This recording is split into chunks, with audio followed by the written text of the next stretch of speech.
It's Operation Babble with Myke Shrews. It's pop culture, music, movies, TV too. It's time to explore life. It's Operation Babble time.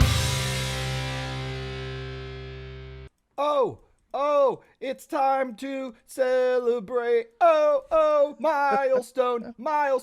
Woohoo! Wow, shit. No. No.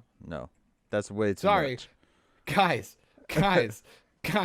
Do you know what today is? I'm excited. I don't know what today. Well, you know. So I don't even know what actual today is, but sure. January 8th? I'm the Centennial Man. Centennial Man? Yeah, because it's not bicentennial, because then I'd be Robin Williams. Which there's nothing wrong with that. Nobody remember that movie? Come on, guys. Yeah, right off the robot? bat, crickets. Right off the bat. He becomes a robot, or he is a robot. He and then is a becomes robot. Human. He becomes human though by the There end. we go. Is he really human though? As human the as all of us. Is he really human? I think Haley Joel Osment did it better in AI. Actually, I don't know if that's actually true. I haven't seen either of those movies in quite some time. No. What? I was trying. Oh, no. Wait, You there was okay? cloning and robots in that movie, wasn't there? In AI? Yeah. Because they believe so. cloned the kid. They cloned their actual dead son after they had gotten the robot son. And that's why they got rid of him. I was confusing it for a minute. I was like, wait, wasn't he a clone? But no, he was the robot that they ditched. And he went to like the bum yard for the robots and The Bum Yard? Oh wait, am I mixtaking that with Futurama? It's gonna be Can that be a word now? Mix-staking? Because I'm mixing two things together mixtaking. and creating a mistake because I'm thinking of two things at the same time. Approved. All right. Put it on There's our- shirt. There's Market a, damn it, you beat me to it. So, Michael, what are we doing? So everybody, thank you for tuning in to episode 100 of Operation Babble. Why you gotta fucking swear about it? Because it's fucking fun. All I didn't right. think we'd make it past 50. Fair to, honestly, I still believe that because my retirement plan is 40. They say that's not a retirement plan. Oh, it can be. So I got some stuff for today. Do you? But I wanted to start the show off with taking a quick little gander, a listen, if you will. Not a goose. Not a goose, people. Not a goose. A gander. A listen to Look. just the first 30 seconds of our very, very first episode. Michael, just the look. I have a good Oh, idea. John's got a thought. I got a good idea. John is a thought. Oh. I'll be selling my bathwater as of next week. Yeah, you will. I'll buy it. Spooky. So I thought we'd take a quick second or a few seconds to listen to the first 30 seconds of the show. Oh man. That started this entire fucking thing off. Nobody wants Tivis, this. I don't think you've ever listened to episode 1, have you? Yeah, I have. Okay. Well, to preface, episode 1 was the very first episode. I'm literally going to start it from second 0. No intro, no nothing. God, when did we get our first intro? Was it like episode 13? I don't recall. I think it was before then, but it was because it was around Endgame. I believe Yeah. we had one. Which But, I think Endgame was like 11, I think, or something. Yeah, like that. yeah. So I just this think you is- guys spent the first 2 talking about Spider-Verse. Yeah. No, the first one was Captain Marvel, baby. You That's talked Captain a lot Marvel. about Spider-Verse in it. No. I brought been- it up a lot, I'm sure. In Spider-Verse, Spider-Verse didn't come in until episode 3, I want to say. I think 3 was your top 5. Nope. I'm looking. No? I'm literally looking at Oh, the shit. thing right now. He's fucking Michael's got receipts. Well, Our yeah, top 5 was I episode wasn't around. 4 and 5, which we haven't done a top list in a very long time. People are probably happy for that. I prefer a bottom list, if you know I what kind I'm of So, tanked the last Here one. you guys go. The first 30 seconds of the very first episode of Operation Babble. Oh, I don't want it. You stupid. All right. So, all right. Well, okay. So, I believe let's just start this off with what's actually going on right now. I gotta know. Have you seen Captain Marvel yet? I just watched Captain Marvel last night. Okay. So, Hence why I postponed this for an extra week once I was like actually kind of back in town. So do we? So we can talking about totally do spoilers on this podcast too, guys. All right. So if you're Can I listening, get a so counter on this, expect please? spoilers because. All right, that's enough. Can I just say There was nothing interesting in there, Michael. There's That was nothing so interesting, uneventful. but so, I just wanted. Hang on. Okay. Myke played that clip before we started recording, and I literally thought you had joined and were starting to talk, John. I didn't have my screen up. Oh yeah. Hell yeah. But My voice is not changed at all. It is just as piercing and annoying as it's always been. I just want everyone to know, because the first thing in the very first episode was it was John laughing, and then John spoke first. Since then, I have made it a duty that whenever He said duty. John is on, that he speaks first because of that episode. I just find it interesting. I try not to be the first person to speak when you're on the show because of so. Said things. Anyway, See, I didn't even think about that tradition, but I do the same, just out of respect. You know, look, it felt right. But it does suck because it does kind of put this like weird pressure on me that I need to try and come in with the energy immediately or have something funny to say. If it was up to me, I'd start the show off with like, "Hey everybody, welcome to Operation Babble. This is Myke Shrews with my co-host John the Bald Man Bad and Tivis," and I'd say his last name if he'd want me to, and then we'd go on from there. I hate that. Exactly. I hate it. I got mad while you were explaining it to me. Actually, that I would probably only do that like once or twice, and then I'd be over it. So aside from the backgrounds today, because I finally have one. For episode 100, I figured out how to do a green screen. So for all you audio listeners out there, get fucked. So I'm lacking one. you look like you're just doing a live mugshot right now, Tivis. So just let me know. Profile it, please. Thank you. And so aside from changing my background from various parties because we are celebrating, I got made fun of. I did ditch a Santa hat because I had a blue and white Santa hat to match the sweatshirt that I'm currently wearing. The reason why I'm wearing it is because, well, for the people who can't see, it's the Yeti from Rudolph the Red-Nosed Reindeer, the old claymation one. Mm-hmm. And then it says Beast Mode on it because that was like when the term Beast Mode was actually like, in pop culture. I wanted this sweatshirt 2 years ago. Beast Wars. I didn't fucking Beast Wars. Probably the best Transformers iteration anyway. But I wanted it. I didn't buy it. And then I couldn't find it for almost 2 years. We're going on now. And Hannah tracked it down and it just came in the mail yesterday. I refused to not wear it immediately. I don't care that Christmas is over. Y'all just got to deal with it. He's like, "I'm wearing this bitch for the next week. Don't fashion shame me." His name is Bumble. Bumble, yes. I forgot about that. So I shouldn't. We just watched it not that long. It's my wife's favorite Christmas. whatever. It's all about Yukon as he sails away on his glacier. Looking for a mine that he has no idea what's in. Silly bastard. All right, so what are we doing today, guys? Hey, Tivis, you got any news for me? Since we are celebrating episode 100, I thought we'd do some normal shit and do some other fun shit. We're going to do the top 100 favorite movies of all time. Let's do it. And also, just to let people know, we do have some sponsors for today, so you might get some ads in the show. What? They won't be gay ads, though, so don't worry. What? Yeah. Well, then I'm not buying. Okay. And I am hotspotting from my phone, so it's a throwback to my poor connection. Oh, my goodness. Tivis hasn't robot voiced yet, so I mean, I just jinxed it, so that's fantastic. I'm Only just one waiting until unstable his connection. computer dies. Oh god. Yeah, I'm watching the battery slowly drain. That's like the equivalent of like being out in like a hot area and you're driving and you just slowly watch the like gas meter just go ticking down. It's like, is this where I die? But don't worry.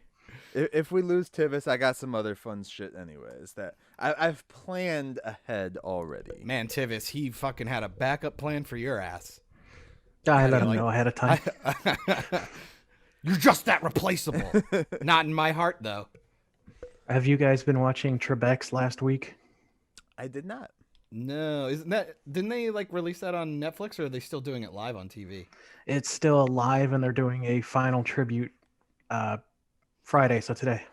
Yeah, because they pre-recorded a bunch right before he. Yeah, Nice. and then they delayed it because it was Wait. originally supposed to end on Christmas. Yeah, that was Why? it. Yeah. Why would they have put that shit on Netflix, John? You know that's gonna kill for ratings, right? You know that. True. Like, why would they True. wouldn't risk putting it on Netflix right away? Anyways, It's crazy. We're going back to that. Like they're holding on. Like cable television is really trying to hold on to the idea that these like big channels still exist. Like a ABC, NBC, CBS. But we have paradigm shifted to streaming services, which is essentially the exact same damn formula, which kind of fucking defeated everything in the first place. The idea it's like now we have Netflix, Amazon, Hulu, and YouTube, and it's just yeah, go ahead. Well, I was just say I'm in the camp that I don't know if I'm a fan of binging anymore. I'm 50-50. it depends. I feel like when it all we've gets had dropped this at once, discussion a I lot. don't feel like I want. There's an urge to watch it. I think it just depends on what you're watching. And like I said, I think it's been because you've seen some of the reaction to not dropping then all the way. Like when Boys Season 2 came out, they only dropped the first 3 episodes and then went to a weekly. Pissed off a lot of people. And then you have and lately with the quality of things being made, I think it really shows the lack of quality in a lot of things if they go week to week to week, because it's like, I think Mandalorian is probably the best case for me, is that I think if they would have just dropped all 8 episodes of season 1 at the same time, and especially because the episodes were relatively short. You had a couple of 35-minute episodes in there. And I was like, if they would have just dropped all 8, I could have finished it in a day easily. I could have finished all, in all of 6 hours probably. Yeah, I mean, there's a couple of season 2 that are all just over half an hour. Yeah. So then you have the problem turns into, I would have just finished it regardless of how bad I was thinking it was going, because I'm like, fuck it, it'll be done. It'll be done in 2 more hours, and I'll have the whole story, and then I can. And then if I want to go back and watch it, I can. But since I could dissect it every week, I could watch the quality kind of go down for most of the part, and then by episode 5, I just quit. I didn't even bother. I just never went back. I would think it's this is episode 100. We're talking about something we talked about probably in episode 30 and 50 and 70 and It's like 80. it's an accidental clip show now. But I think that it shows some good stuff if you can watch one episode and turn it off and not have to jump to that next episode right away, because you want to think about what you just watched. Like if I'm binging something, it's because I just want to get it over. I want to see the end of the story. Like, get me to the end already. Let's get there. Well, Sometimes I just want to think about what I just watched. Well, and it's also that nothing's anthology as much anymore. Everything is so interconnected that you need the previous episode. There's a lot of shows back in the day you didn't need that. You could slowly learn stuff if you watched an entire season, but you could just drop into an episode and be fine. Like an episode of Friends or an episode of Scrubs or That 70s Show. Home Improvement, yeah. So, I didn't need last week's episode of That 70s Show to really understand what was happening in that episode. Same with Big Bang Theory. Now, granted, if you went from season 1 to an episode in season 8, obviously you'd fucking be like, what the hell is happening? Or who the fuck is this character? Yeah, who are these people? unless it's like Rick and Morty, probably. Yeah. Yeah. But They unless you're reset it. But unless you're unless you're staying in the same season, you don't really need every single previous episode. Right. I Every kind of like single the anticipation of oh man, I can't wait. What's gonna happen? I did after you left, we talked a little bit about Star Trek and shit. I did I heard. 11 episodes of Discovery through the course of a day, of course. Like, I would take breaks. But the episode 12 is on right now. I have not watched it because I'm just going to watch 12 and 13 together because that's the last 2 episodes. So I'm just like, I might as well just wait, watch 2 hours of a show rather than 1 hour and be like, well, I might as well watch the next one because I don't know. They didn't go the route I wanted them to go, so. I have a buddy at work who watched an anime in 6 days, 148 episodes. That's fucking insane. Holy shit. Yeah. It's crazy. 20 To be minute fair, episodes I or enjoy 50? it. To be fair, I finished like One Punch Man like twice, like season 1 twice in one day because I enjoyed it. It's just so good. I love One Punch Man.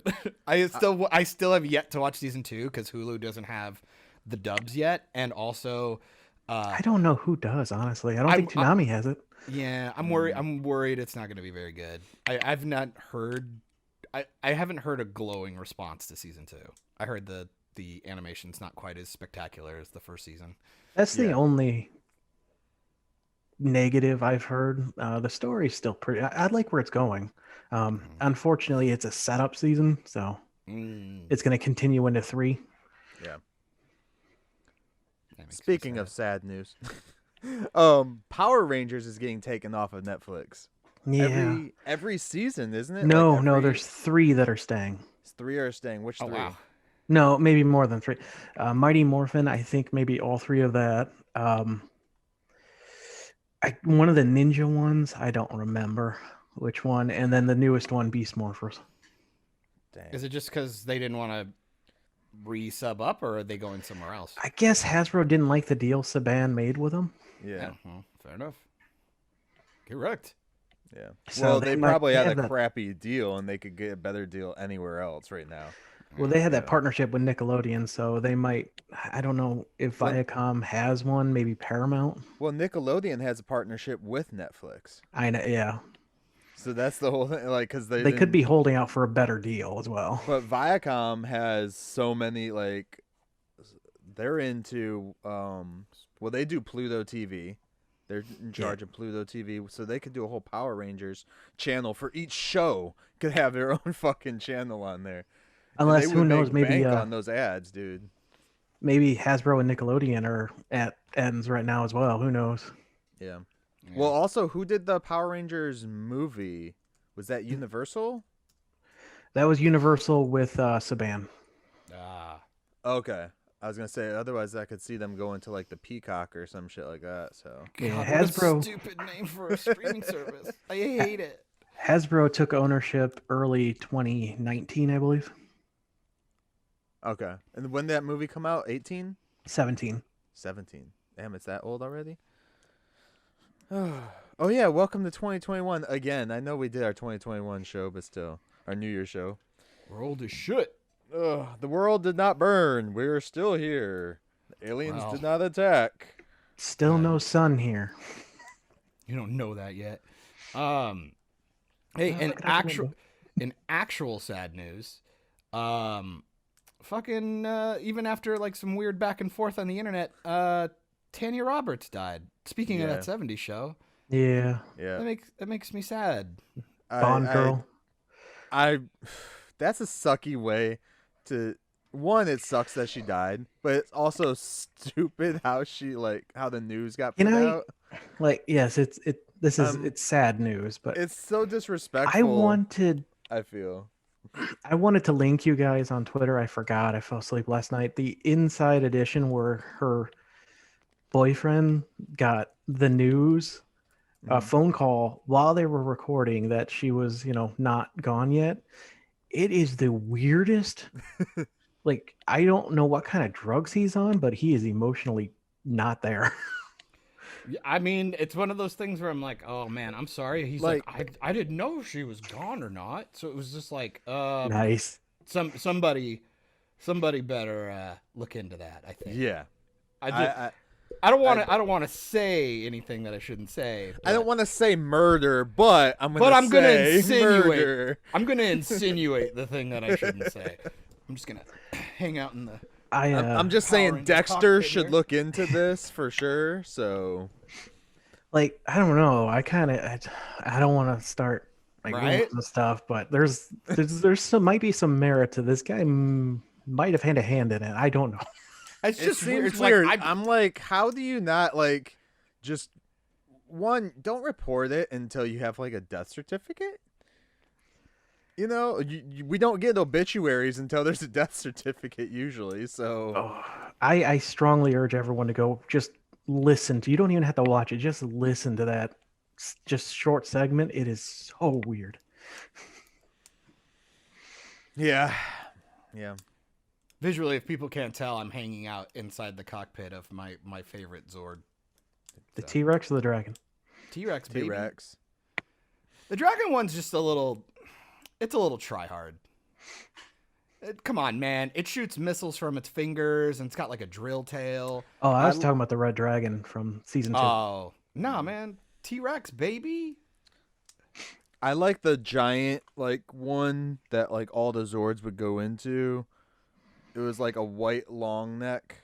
Oh, the Like Ultra Brachiosaurus looking thing. Yeah. I don't remember what they called that thing, but it was massive. It's right on the tip of my tongue. Tyrannus? No, Oh goodness. I'll never remember it right now, and I can't look it up. Yeah. So besides that, what else we got going, guys? What have you guys been? What have you guys been doing? What have you guys been watching? I've been watching a lot of stuff. So Well, Hannah discovered that there is a Scooby-Doo section on HBO Max. Mm-hmm. So my life is awful again. wait, so you guys got HBO Max then? Yeah. Nice. We Oh yeah, you got the free. Yeah, I think we have like subscription. one more day left on our fucking free trial. But I bought Hannah the seven movie collection for Tremors for Christmas. Yeah. So we just started that. We started from 1, are working our way through. We have finished 1, 2, and 3. I gotta say, I think number 1's like might be the best creature feature ever made. A little hyperbolic. There might be other ones that you can contest with, you know, like your Frankensteins, Draculas, and all that. But Tremors is like so fucking good. I didn't realize how good it was until I watched 2 and 3. The first one's the only one with Kevin Bacon. I think he comes back later down like after they started Yeah. I think he might be in the soft TV show rebooting. too, but I can't No, remember. his character's in the TV show. He's not in the TV show. Oh, okay. Because Earl comes back. Yeah, Earl's in every single. He's the Bruce he's- Campbell of that universe. No, he's Earl's the You mean Nick Or Fury? not Earl. I'm thinking. You're thinking of, Bert. Yeah. Bert he ends up being He's fucking, in every single one. Yeah, he's like the Iron Man of the Yeah, of the because whole he's thing. even in the fourth one, which is a prequel to the shit. Oh, he goes all the way to the final one. Yeah.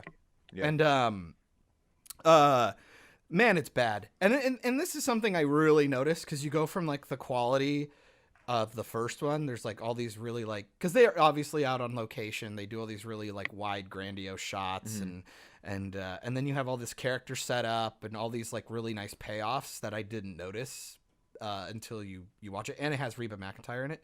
Oh, and Grandpa from fucking Three Ninjas, of course, the guy who names them, the Graboids.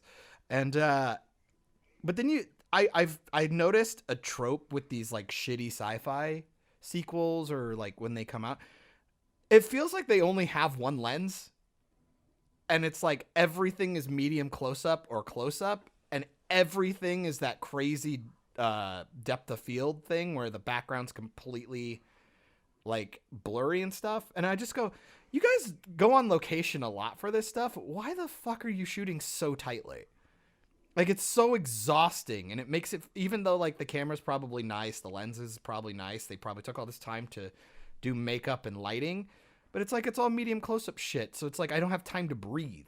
It's so distracting, and it's something I've noticed when it comes to like either low budget sci-fi or even like higher budget like cheap sequel stuff. You know, it's a really weird thing I noticed, and I fucking hate it. And I hope that filmmakers can learn to maybe not do that all the time. Yeah. I do plan to Oh, God. I was gonna say, according to IMDb, there was a Tremors TV show in Yeah. 2018. This is not the one that was out before. There's I one think that's the one still in they're production. still in though. production, but that one had Kevin Bacon. It had the guy who played Fred Ward in, I think it's the Yeah, that was second or actually third one.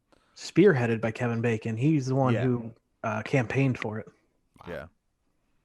Which you think if he enjoyed the franchise enough, he would have been in the other fucking movies too. Well, maybe he noticed that they kind of looked retarded. Because they're kind of dumb. Like, Do I they mean, at least? Because I have not watched the last two. Yeah. So do they at least explain, give a decent reason as to why they're not in that town anymore? It just turned into like we watched 7 just because I wanted to see how bad it got, just to see if it was even worth trying to get to the finish line with Hannah, like watching them with her. Yeah. They pretty much just kind of become like a global pandemic. Like they just end up being everywhere. Yeah, I skipped up movie 4 and 5 and watched 6, and they're like in Antarctica. Yeah, was it Yeah. Cold Day in Hell or whatever? Yeah. And 'cause I that have was when I one, was like, haven't they're watched that still one yet. making these? What the fuck is happening? Yeah. Well, even the second one, it's set in Mexico. Yeah. Well, and they spend a little bit of time in the old town. Yeah.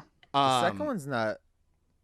It's Yeah. not good, but it's not horrific. Like I thought the It's Shriekers my were favorite. fine. I thought the Shriekers were fine. Like it's like, okay, if we're gonna evolve it, that works. I thought the but then first they did three the were ass all in blasters, the. and I'm just like, man, Yeah. fucking try hard. Like that's so try hard.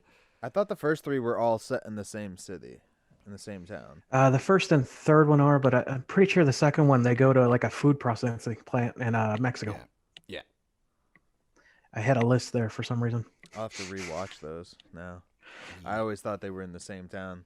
They all look alike. It's all sand. Same location. It's fucked up. It's fucked up. But yeah, I'll tell people if you haven't watched Tremors in a while, fucking hell, I forgot how good it was. Like it's a really really good movie. Yeah. I plan to go through all of them eventually because I love those. Man, I watched. It was funny because after we finished it, I watched the outtakes, and part of their outtakes they showed some of the deleted scenes. Apparently, they had a completely alternate opening to the movie, where like if you watch the original, they just do this big grandiose like country shot, like countrywide shot with Kevin Bacon and Fred Ward's character or whatever the other actor's name is. They're out in their pickup truck, and they're just hanging out. Mm-hmm. And they're just out in the middle of the field, and they have that little moment where he wakes them up and all that. And I was like, oh man, what a fun way to like introduce these characters. But in the original opening, there's this longer, like drawn out section where the 2 old guys that died early, they're the ones we get introduced first. You know, the bum who ends up, spoilers. There's like this bum that Kevin Bacon finds, like one of the drunkards of the town. Mhm. He's up on like a power line or power tower. The fuck, am I retarded? But anyway, he's dead up there, and you're like, oh shit, how'd that happen?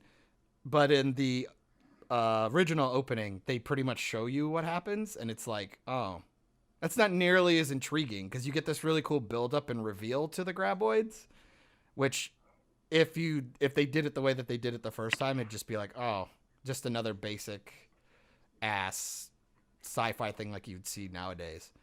So I was really impressed. I'm not gonna lie. I highly recommend you go watch the TV show, dude. It's like the synopsis is kind of like there's the military knew about the grabloids, and so it's kind of like a creature of the week kind of thing while they were messing around with them and doing experiments and other shit going on there because it's so secluded they could get away with stuff. Yeah. And it's really good. It's better than it should be. Yeah, I'll probably wait till after I finish all the movies, just because those are a fucking slog to get through right now. Because the third one kind of hurt my soul. Well, there's only But 13 episodes in the. Yeah, it only lasted one series. season because no Yeah. one watched it besides me. and he's still keeping it strong. Oh, it's so underrated. That's how I felt about Sequest. No one watched Sequest but me, so. And you guys don't even know what the fuck that is. No. See? It's a good fucking show, everyone. Go watch Sequest. Go find it and watch it. Zumba. Fuck you guys. It's like Star Trek, but for like the sea. Literally. No. Fuck off. Okay. Anyways. Oh no. No, other than that, I don't. Fuck. For me, it's just I'm just waiting for the apocalypse. You know, speaking of, I figured I'd go and start reporting. I got a picture of current Minneapolis behind me, so that's Oh, the fantastic. mic's in front of that guy. I thought it was a Dragon Ball Z character. So Yeah, I've just been watching a lot of Taskmaster recently. We're up to season 6 now, so oh, that fucking guy from Black Widow. yeah. What Black Widow? You mean the one that's never gonna get put out? Yeah, what the fuck? Why is that still not out? Because you would think, like, no joke. Like, I understand that they want to hold on to that until they think everything's going to reopen, which at this point, probably not. Oh no. Well, my Go on. whole thing is that you just had Wonder Woman come out and it's fucking getting destroyed right now. Why would you not put out Black Widow? Because you know it's going to be better. Well, I think they I were think it's- waiting to see what the numbers were for Black Widow. Or not for What? for Wonder Woman, to see if that is even a plausible thing for them. Dude, it barely broke 100 million. But that's because it's getting really bad word of mouth. But Like, that's it- at the box office. We don't know how many subs they got from it. Oh, too. dude, I was listening to the Comic Geeks last night. It's another podcast. How and dare you, on our Excuse me. 100th podcast, Tivis, you These are guys- advertising another podcast. That's okay. these we do it guys, all you the time. know, they This is not They- a they sponsorship. no, it's not. They live and Unless you got breathe some money. comic related stuff, and they were not happy with it. And I was like, oh man. A lot of people are. Really, the only people I've noticed who like really simp for this movie are people who are obviously doing it for a paycheck or have some kind of really deep-seated like love for Wonder Woman in general, like a professional cosplayer, if you will. I don't know, because 2 of them are really big fan. It was 3 of them. 2 of them hated it. One was like, it was bad, but I enjoyed it for the campy weirdness, which is how I feel. Like, there's problems with that movie, but it kind of added to the enjoyment for me. Mm. I don't know if I froze or not. Nope, you guys are just standing very still. Because I'm shocked, Tivis. I'm shocked. You're telling me you like something? I don't believe it. It's not as campy as Aquaman, but I mean, there was no drumming squid. I will No. give you that. Michael, you can talk, my guy. Like, seriously. I'm listening. I know we've been doing this for a while, but, you know, feel free to Episode chime 100. in. I'm retiring, guys. Peace. It's kind of what it feels like. I did what I had to do. What the hell is going on behind you? I see, like, space monsters and a chick with a bubble head. Tentacle Buck Rogers? porn. It's all about tentacle porn. so what have you been up to, Mike? Dead air. Mike, you are fucking useless today, dude. Like, seriously. So I Woo, party. I have been doing nothing. No, I actually watched this film on Amazon the other day. It was called, what the fuck was it? What a weird title. Max Reload. And What the fuck is that? Is that Nether like Blasters. the sequel to It? Is that what that is? Yeah. It's called Max Reload and the Nether Blasters, and it's like this indie What? film with it's interesting because Kevin Smith is in it. Wow, glowing endorsement. Before he, you know, Did he had the cry heart- in it like a It's bitch? before he had the heart attack too. You can clearly tell. And then it just made me feel back. Oh, so he was still "Aw, funny then? I want him like this again. Like When he was funny? yeah, and he doesn't look like super old. I mean, I love the man, but he looks super old that he dropped all that weight so fast. Well, that's Like, usually what ends up happening. Like, look, a sack of potatoes doesn't look that impressive when you take out the potatoes. I'm just throwing it out there. Yeah. Like, Your same thing happened to Drew Carey. yeah. right? Well, and he also got like, it was like, it almost felt like if you take over for Bob Barker, the universe is like, okay, you have to kind of look like Bob Barker. So it's But I thought he was slowly turning into him. because he Well- he went from like, I don't know if he was dyeing his hair at the time, but he went from like sandy blonde to just immediately pale white fucking hair. I was like, I man, had he was like a Barack Obama. He aged like 50 years in less than 4. It was insane. I watched I only saw one episode before Christmas when they came back on air with new ones, and he's got like the giant bushy beard, and he looked just like friggin' Santa Claus now. That's crazy. Like New Miracle on 34th Street, do it. Fucking pulled a Tim Allen. Well, one of the main characters in the film is Greg Grunberg. Oh, You guys that may know him from fuck. fucking Heroes, and I think he's in the new Star Wars trilogy, I believe. He's It's in the like first one and the third one And the third because Ryan Johnson forgot about his portly ass in the second he was one. also in The Boys as well. Yeah, for like all of 2 seconds. Yeah, I remember that. Yeah. He was in the scene when Maeve they were shooting their disaster scene. I and he just actually ran like- up. He was like the police Yeah. chief. I actually like that guy. I do too. I liked him in Heroes a lot. I thought he was really good. That's probably He the was only in reason Star why Trek Beyond. He was Okay. not in. That I don't motherfucker- remember that him in motherfucker Star likes Trek to go to Beyond. space. Discount Porkins. Heroes. He was Matt Parkman in Heroes. What was his Yeah. power in Heroes? I forget. He's the guy who could read minds. He was a cop.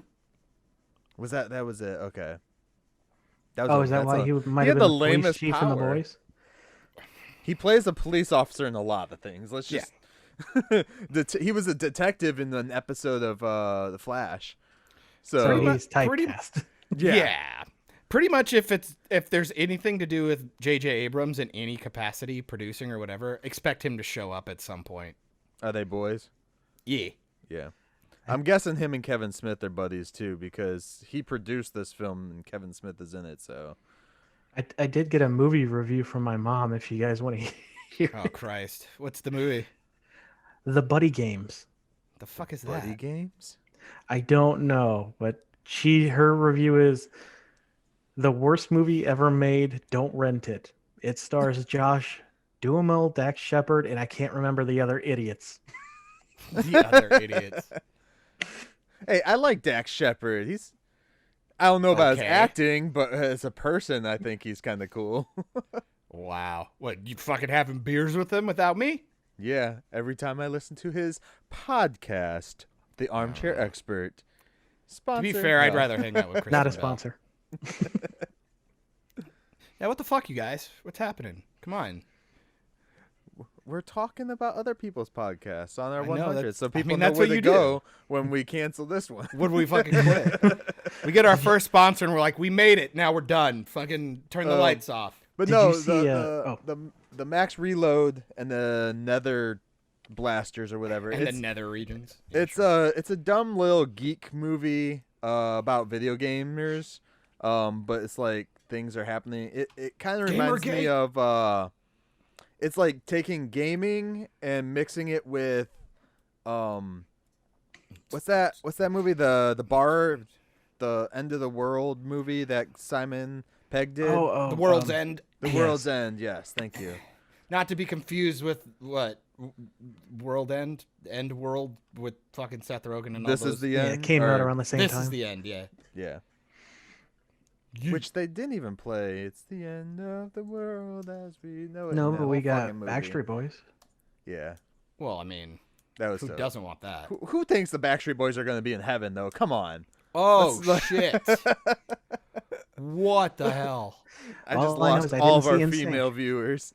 That is unflippin' accessible. Except fuck. Acceptable. Moving on. Nope. Moving on. Edit. Yeah. So, how's everyone doing? So welcome to the podcast. We just started, and how's everyone doing? What else have you been checking anything out lately, John? You know,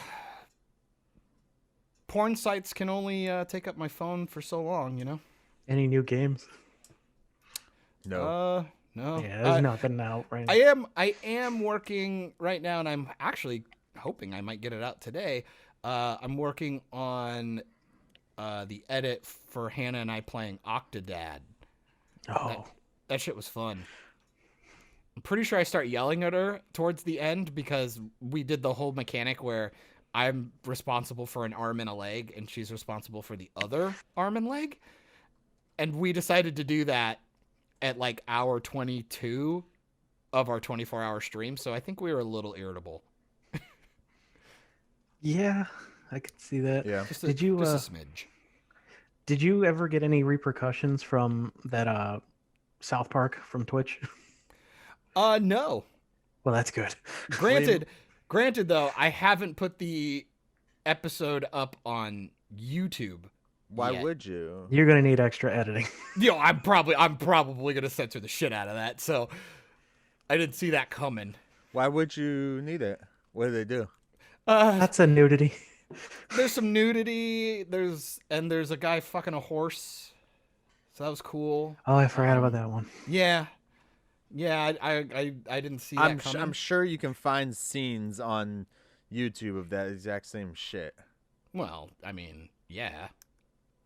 But you never know when the rules might change. They They're crack down on always games changing. They're more often than always other changing. stuff. Yeah, they do. Ooh. It's so Oh. stupid. I hate It is. I hate the way YouTube rules are because we could say something and then be deemed the whole fucking channel gets torn down. So And rightfully so. probably. If you get 3 strikes, there's like no defense either. It's just going. Oh no, we got a strike for one of our episodes of Operation Babble. Yeah, I remember. Well, it technically is a warning because I hadn't had a strike yet. Did we? Yeah, What did we do? for posting Amelia's Website. Amelia Song's website in our description. Oh, fuck them. I didn't know you couldn't do that because I posted it in the description on the normal podcasting channels that we show to, like iTunes and all that shit. But YouTube had an issue with it, and they tried Well- taking the video down. Well, in that case, Susan Wojcicki's a bitch. So how about that? I don't know Yeah. who that is. Oh, well. Is that the Okay. YouTube person? I don't yeah, fucking that's the know. CEO of yes. This is how much I don't give a fuck. Oh, Susan. Oh, man. Oh, dude. What is this? Guys, Ah. I'm fucking on Google right now, just looking up images of feet. That's not true. I just happen to see some feet. That's all. Don't mind me. I'm just happy to be here. I have some stuff that'll make John happier, but before we get into that, let's get Fucking do into it. a sponsor ad, dude. Let's do Are this. we really doing this? We are going to do it. Today, guys. I'm underwater. I'm gonna hold my breath the whole time you do it. Oh, okay. Okay. Oh wait, I almost muted. Ah, what happened? Hey, hi. How you guys doing? Yeah. All right. Today we are sponsored by Home Video Studio in Jacksonville, Florida. Guys. You guys all know I love retro stuff, VHS tapes, cassette tapes. I think I even have a whole video on YouTube about why I am such a retard and love this stuff. And we all, I'm pretty sure, have that VHS tape that we have just sitting around at home. And what are you gonna do with all those old tapes that you guys have sitting around in your closet? What are you gonna do? Because we all know they're gonna degrade, correct? We do know this. My dad has been doing nothing but watching home videos for like the past month and a half because he got rid of cable. Oh, nice. And they're really wearing down. And so he tries doing this himself. Like, I'm not even making this up. He has tried, Mhm. and he's not technologically inept. Wait. You mean Okay. adept? Sure. Inept me because. Wait. Okay, So we're you're in an saying he's ad. good- We're in Oh. an ad. We're in an ad. Let's go. Well, you're doing a really poor job. You can I'm tell not, it's your I'm not first talking. one. I'm not talking. I was literally holding my breath, and you still couldn't finish it. All right, so with At Home Video Studio, what they do is they will take your old media, VHS tapes, cassettes, laser discs, vinyl even. I have tons of vinyl that I need to get taken care of. And they will convert it over to new media, digital and or DVD, Blu-ray, things like that. They also offer editing services for commercials, videos, anything you really want to take care of, as well as Yeah, as well as film transfers. So if you have like 16 millimeter, 8 millimeter, there's a lot of people out there with 8 millimeter film, especially if like a grandparent or something ends up passing away. You're going to come into possession of a lot of this stuff, and you'll want to see it. Trust me, you will love seeing this stuff transferred over because you get to see memories from your family's past. At this moment, HVS Home Video Studio in Jacksonville is having a sale of 30% off for everything, for all their services except for film transfers and editing. The sale ends on January 9th. However, for our listeners only, for Operation Babble listeners only, the sale has been extended for a whole nother week, so I believe it ends on January 16th. And you can contact them at homevideostudio.com/JAX. That's Jax. So it's homevideostudio.com/JAX. See precious memories once again, everybody. Ooh, I like that slogan. And it'd be a great. You don't even have to do it yourself. Say you don't want to see yourself as a chunky child jumping in a jumper. How dare you? I'm chunky now, sir. Yeah, look at. Why do you think I'm hiding? It'd be for my dad, for instance. Be a great gift just to do for him, just to make it last a little longer.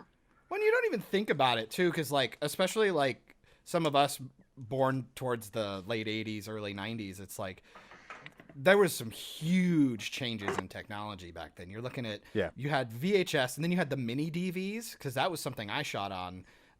One of my first movies back in like 2005 were these little tiny mini digital discs, and to try and digitize those, you usually had to have the actual mini cam firewired into your computer, and that was the only way you could transfer them out. And so like right now I'm actually having that problem that I have like a shoebox filled with tapes that I can't digitize because like a lot of your computers right now just don't even recognize those codexes and stuff. So so places like that can do transfers like that, they're big, and they're hard to come by too. Like with the nice film school, we shot 35 and 18 millimeters, 8 millimeter, and 35, I believe, were the two that we shot, and then we 8 and 16. 8 and 16.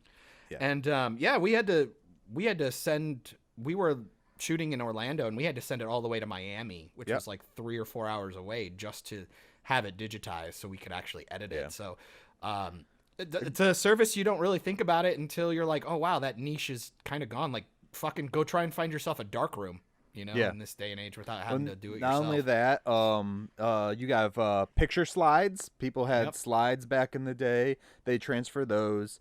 Even if you have a Betamax, they can. I was about to say, Betamax and 8-track tapes.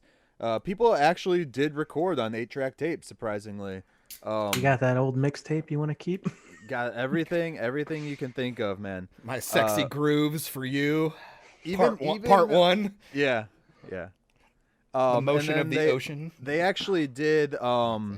Create the video for me and for my family, I should say, for when my brother passed away a couple years ago. So we just basically gave them the photos, and they did it up for us and put some music to it and made it really, really cool. It was really nice to be able to give a copy to every family member as well, because they do mass duplication and all that shit. So it's really cool to see. And I really love to be, as someone who loves retro stuff, to have a company that can do it all, because you can go to stupid places and like send your stuff out to like a big corporation.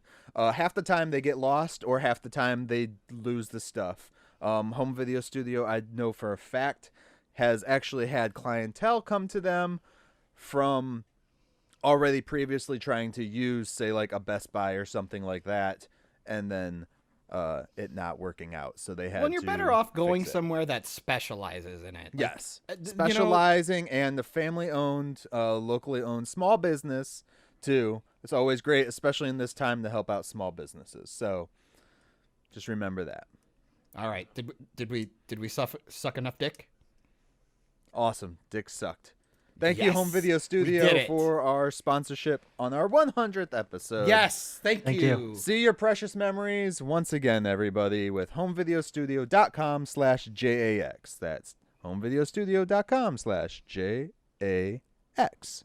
Like the guy from Mortal Kombat.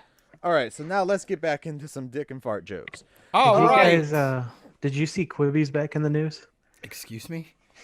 Why? Apparently Roku wants to buy them. Why? Fucking what a waste of... Why? They probably just want to buy their Library. shows that they already shot. Yeah, Yeah. that's probably all they want. But does Roku have a streaming app? I thought it was just like a, Fire Stick or something like that. Well, I mean, Roku- the Fire Stick is essentially a streaming app. Roku Well, I mean, probably I wants to said- buy them for super cheap and then sell off the shows to different places. Well, they didn't really have a lot of shows. I think the only one I would be interested They in had is a Reno. bunch of shows they didn't put out yet. I do know that because there was even one. I hate to bring him up again, but Kevin Smith did the narration for it. So, and it was supposedly going to be. I mean, we all know when you're on the podcast listening to him, he boosts everything up. So, but he said it was cries supposed to be a about really good show. So, I forget the name of it though. That's how good of a job he did. Well, So all right then. yeah. Anyways, guys. Anyways. Okay. What are we anywaysing? Anyways, I don't know. So, Okay. what is everybody planning on doing? Because, shit. Oh, I got it. I know what we're gonna yeah. do. Oh no. What's he doing? Oh, all right. So what we're gonna do is we have for the next. I don't know what the fuck is John's background. Holy shit. That's terrifying. Okay. Moisturize me. I think John has way too much fun with his green screen. Fuck Mike you. doesn't get- Everybody, You can fuck right off. Let's- I've had to put up with you doing this shit for months, and it's finally my turn. let's make this episode 100 somewhat entertaining for these people and informational, shall we? Informational, he says. Not a good start. Informational. No, so we all three of us picked 20 films. Fucking hell. Yeah. So That was hard. I'm already unhappy with the list that I picked, FYI. Yeah, I I'm was second guessing surprised myself. by some of the things on your list too. And I had them both send them to me. So we have a total of how many films, boys? It depends how many duplicates. I'm not a math Asian. We have 60 films. And every month from now on, we're going to pick out. I'm gonna write these names down, put them on little pieces of paper. We're gonna toss them in a hat, and I'll pick one out live on the show, so everyone knows I'm not cheating or some shit. I don't believe you. I Are you still gonna might cheat. I'll just pull 30 out. That's what I'm saying. Fucking bullshit. I want auditors. I want the election officials to be there. I want them over your shoulder, No, and I want a signature. might put some extra ones in. No. So I thought it'd be cool to Get read Nikki to off stand over his shoulder. the 60 that we picked. So 60? people know. Was what there we're- no duplicates? Okay, I'll get to that. Chill the fuck Okay. out, bro. Chill out. Well, Damn. you would have helped if you would have said that. I'm like 60. I would rather bitch about the fact that you're gonna read 60 I was than just actually listen to you read 60. I was just shocked that there was no, we weren't similar Okay. thinking on at least one. We each picked 20, John. 20 times 3 is 60. You've said that. Congratulations. I own a calculator as There well. you go. All right. So what we're going to do is at the beginning of every month, we'll start this next month. We'll pull a piece out. We'll see what movie it is. That will be the movie we have to the end of the month, our last episode, to watch.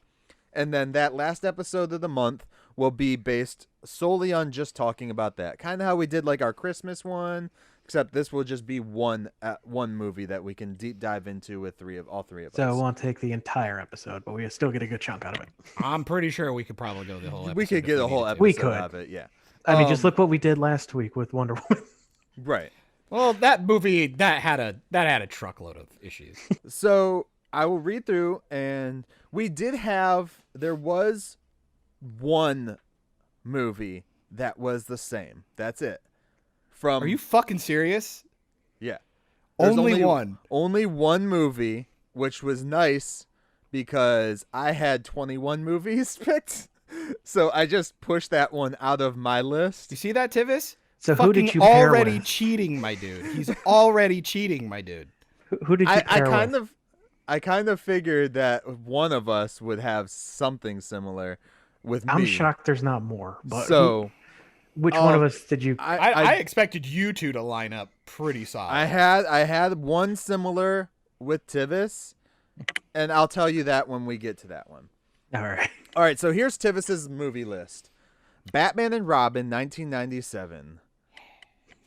Crocodile Hunter, which I'm guessing is Crocodile Hunter Collision Course, because that's all I could find Yes. on the internet. Yes. Can I say So the way that that's- you delivered that, I was expecting Dundee, and I almost had faith in you. Now I'm upset. Crocodile Hunter Collision Course, 2002. Aliens, 1986. Predators, 2010. Only because I haven't seen that. Oh, the Adrian Brody one? There's plenty of Predators in Hollywood, so I mean.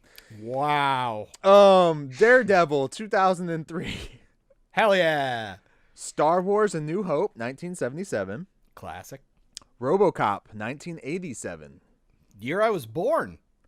Terminator 2: Judgment Day, 1991. Fucking great film. Doctor Who movie, which was 1996. That'll be interesting because I have no clue what to think of. Oh Doctor yeah, I can't Who. wait to hear you be lost. And this is a cheat. This one's a cheat right here. He says any Star Trek, Mike's choice. He didn't even That's pick horseshit. one. That's horseshit. I don't know any of their names. Fucking Google it. Just say Star Trek, and that's one movie. Genesis, is that one? Wrath of Khan. Nemesis, not Genesis. Thank you. Sure. Matrix, 1999. Power Rangers, 1995. Man. Employee of the fucking- Month, 2006. Hey, Dak Shepard. Underrated comedy. I understand Jessica Simpson is not a particularly good actress or No. particularly talented in any way, shape, or form, but I liked her in that movie. It was fine. I think Dak Shepard and Dane Cook, Cook. or is it Cook, right? Yeah. Yeah, I think they carry that movie. I think Dax and Pedro carry that movie. Superman 1978. Okay. Iron Man 2008.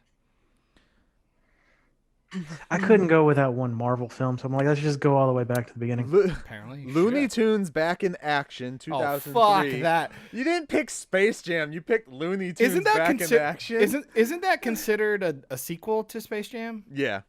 Is Yeah. it really? Is Yeah. it? Yeah. It's with Brandon Fraser. Yeah. Yeah. The Frighteners 1996, and that's Fucking brilliant film. that's the one that we had similar, was The Frighteners. Oh, because we were Right. talking about it the other day. Let's Go to Prison 2006. Oh Christ. What's that one about? That's the Jim Carrey. No, Ewan it's McGregor, another right? Dak Shepard. Is it? Yeah, Okay. it's awesome. Lost in Space 1998. I actually dig that Hmm. movie. It's kind of bad, but I dig it. Enemy Mine 1985. That's a good one. That's a good one. Should we jump to mine or John's? Who wants to have their list read first? John? I don't Oh, John. I don't want people to make fun of me though. All right, my list. The first one, The Toxic Avenger 1984. The second I have a one. feeling there's gonna be and a these lot are of two Lloyd completely Kaufman shit polar on here. opposites, my first and second. No, that's the only one. But my second one is completely opposite from The Toxic Avenger. Number 2, Citizen Kane 1941.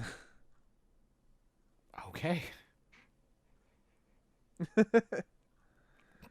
Number 3, Goodwill Hunting 1997.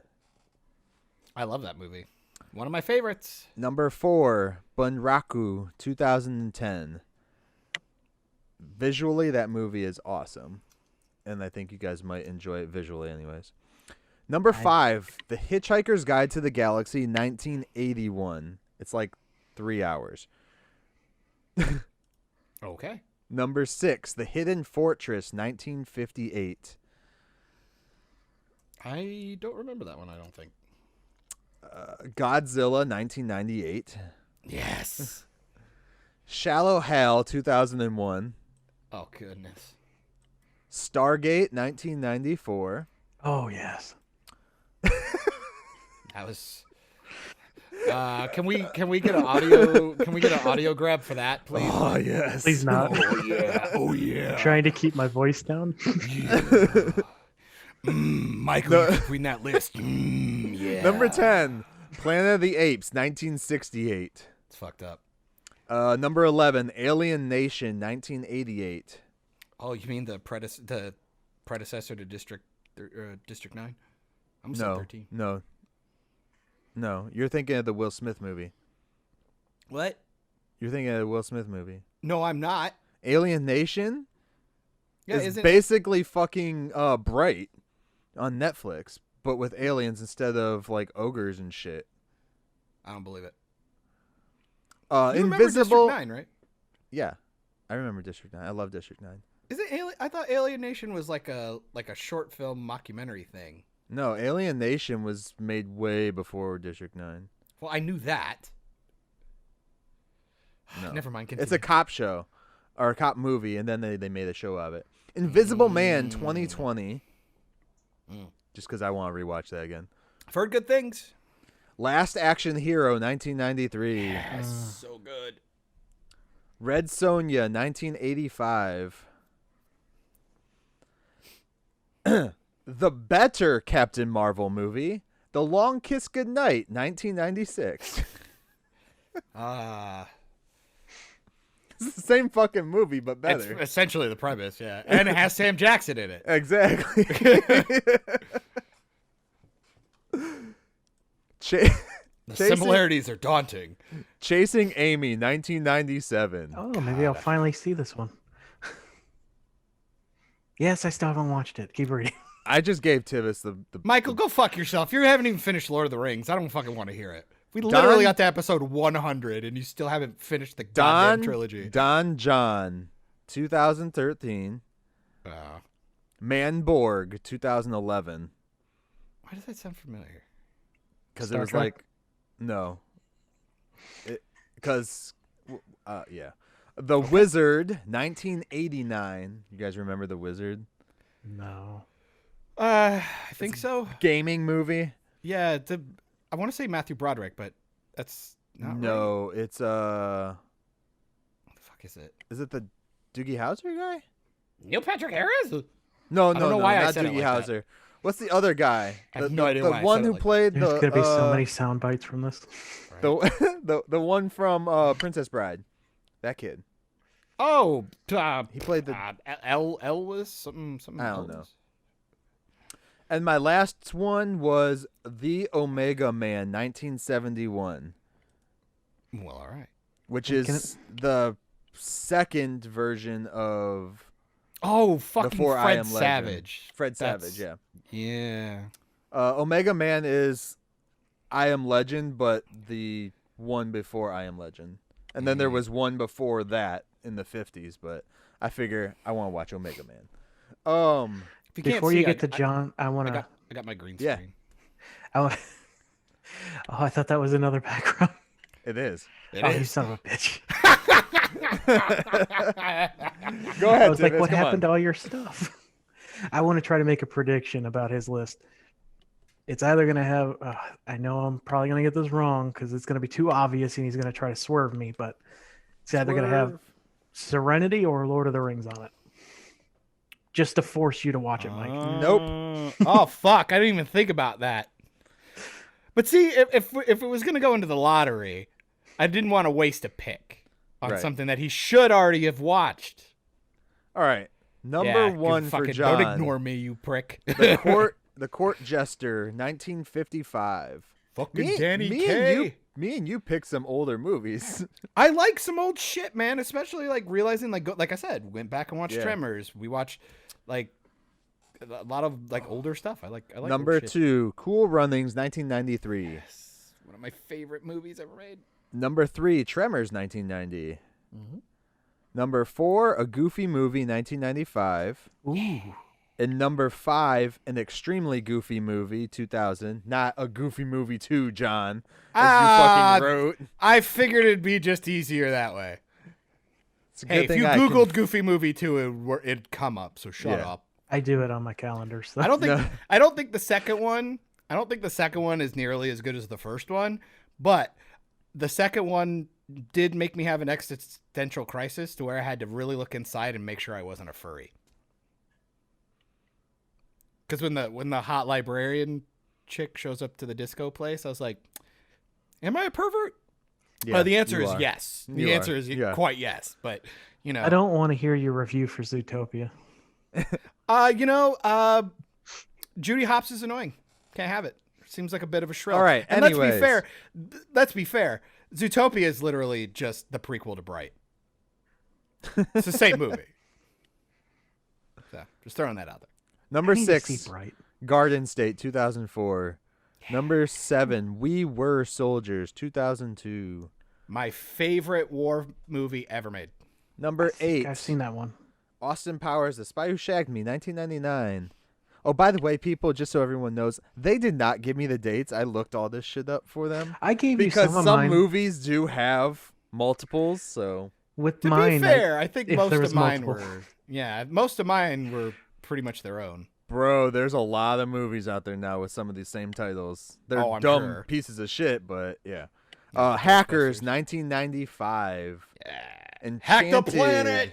Hack the planet. Number 10, Enchanted, 2007. Enchanted, is that the one where she comes to the real world? Which one is that? Yeah, Amy Yeah. Adams. Yes, is okay, made- yeah. And Patrick Dempsey, when he was Yeah. still in the McDreamy stages and was actually relevant again. Okay. I haven't seen it because my wife decided to watch it without me. It's It's really good. good. I liked it. Susan Sarandon plays a villain and does a great job. Number 11, Shaolin Soccer, 2001. Yes. I've never seen that one. I know a lot of people didn't. If you've seen Kung Fu Hustle and you liked it, Shaolin Soccer was his like first movie, and it's so fucking good. Oh, It made me love Stephen Chow. Thought of another one I should have put on my list. Number 12, I Am Sam, 2001. I figured we needed to get one that would have a good cry. And it's one of Sean Penn's like really good performances, and you get a good child actor, which doesn't happen a lot. Heavyweights, number 13, Heavyweights, Best 1995. best Ben Stiller movie ever made. They made a movie about me? Oh man. Doesn't he like reprise that character in Oh, you're thinking Dodgeball? Dodgeball at the end No, of he's a Dodgeball? completely different character. He's Is like it- he's essentially just as This- insane. Yeah. But no, it's not Tony. He's not Tony Perkis again. Okay. No. Number 14, The Mighty Ducks, 1992. Number 15, Dungeons and Dragons, 2000, the one with Marlon Wayans. Oh no. The good one. Because there It's is good, very very emphatic quotations. Yeah. Good. Yeah, I we did got- cry. I did cry in that movie though. I mean, well, it's a good pick. We got a new one coming up, so Oh my god, Yeah. we do, don't we? Yeah. Oh, that's upsetting. number They didn't 16. learn their lessons with World of Warcraft. Number 16, Kelly's Heroes, 1970. That's a good one. That's a good one. That's an all-star cast, dude. You're talking like Clint Eastwood and Donald Sutherland when they were like 18 or 20 or some shit like that. They were babies. Number 17, Battle Los Angeles. Another one that I think is 2011. underrated. I think it catches a lot of shit. It's an Aaron Eckhart one. It was the first time you actually watched like an alien movie that had like they treated it like a military movie. Just the people they were fighting were aliens. I'll be honest. I'm curious to rewatch this because I confuse it with the low budget version that came out like With almost Cal right Mitchell? afterwards. All the Cal Mitchell, yes, that's a terrible film, and I watched the shit out of it when it came out. It was at a family video, and I was like, "What? Oh, I gotta see this." Number 18, We're Back, A Dinosaur Story, 1993. You had Underrated Brain cartoon. Drain on your mind, didn't you? Fuck yes, I did, because you and Batman Forever fucking in my soul. See, I thought about some animated movies, and I'm like, the only ones that aren't connected to a show are like Pokemon or Digimon. I'm like, that doesn't sound fun to talk about. Yeah. How dare you? Number 19, Oh Brother, Where Art Thou, 2000. That's with George Clooney. yeah. John Turturro. John Goodman shows up for a minute. I think it's my favorite Coen Brothers movie. Okay. I like the And soundtrack a lot too. So Number 20 on John's list, It Happened One Night, 1934. I haven't watched that in a very long time. it was something that we were forced to watch at film school. It was an Academy Award winner. I think it was a Best Picture winner, and it's Clark Gable and I can't remember the girl's name, but we watched it and I really, really enjoyed it. And I was like, I immediately bought it, and then we watched it with Hannah's grandparents in Florida. And really enjoyed it. So it's one of those things where I just kind of want people to see that there's a reason why old movies stand the test of time. Yeah. So it's I good really writing. like the diversity within our things, our lists. Mm-hmm. Cuz I just went with, iconic stuff that we usually reference but haven't actually touched on, or Yeah. stuff that I consider to be underrated that Yeah. should get a second look. Yeah. So it'll be interesting to see I almost how threw Homeward Bound on there, and I was like, Yeah. Yeah. I just thought of like Riddick, and I'm like, or Pitch Black. I'm like, damn, I love that movie. I've been wanting to watch some older stuff, so I just like, I need to do this. And then I was like, I'm just pulling movies that I already own. I need to put some other ones on here Yeah. too. But yeah, so Frighteners was the only one that was the same out of 60 films originally. So then Which makes sense because we just talked about it not that long, Yeah. like 2 weeks ago. Which it really is does blow my mind. I figured there'd be a lot more overlap, No. especially between the three of us. You'd think like me and Tivis, or you and Me and me, you, or you, yeah. or yeah, like any combination of us, you would have found another one. The fact that we pretty much have 60 single films is insane. I was surprised that not all three of us didn't have like RoboCop on it. Just me. Or Well, I at think least Terminator 2, you know. Well, and I also I tried to steer away from ones that were like specifically obvious, like ones like, because I always talk about how much I love Terminator 2 or RoboCop or things like that. Like I almost threw Starship Troopers on there because that's another Paul Damn it, Verhoeven that'd be a one. good one too. So Tivis is like, fuck. yeah, Yeah, see what happens when you don't think. You guys didn't think about the movies. You gotta think about the movies, man. Gotta think. I did. All I right. left off so many because I didn't think they'd be great. Speaking of home, family video though, rest in peace. yeah, closing their doors Family soon. videos. Yep. Fuck me. Oh, I'm really upset. And only people who are watching the video are gonna notice that. I rarely wear sweatshirts because I run really hot and I sweat all the time like a big fucking portly piece of shit. And so when I usually wear a sweatshirt, it's a hoodie. So because I'm bald, so it's always nice. And then 90% of your hoodies or zip-ups have pockets. I just tried to shove my hand in my pouch pocket like twice. That doesn't fucking exist. You're rubbing the baby. You ever do shit like that? Because like I wear contacts. There have been a few times where I'll sit there and I'll talk to somebody and I poked myself in the eye because I tried to push my glasses up that I'm not wearing. Yeah. I really hate I hate when I do shit like that. Like I think it might be more embarrassing than actually tripping. And people see you trip. It's like, oh no, I'm just a clumsy asshole. This is just I'm legitimately stupid. My favorite is when I'm talking to someone on the phone looking for my phone. That one's classic. And I mean, you got to do that more often these days because our phone literally does everything at this point. So it's like, I've even, I can't believe I'm going to admit this. I have used the flashlight on my phone to try and find my phone.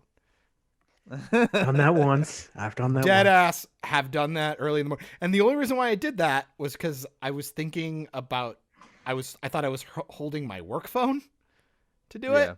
But the phone I was actually using was the one I was specifically looking for. So I'm a retard.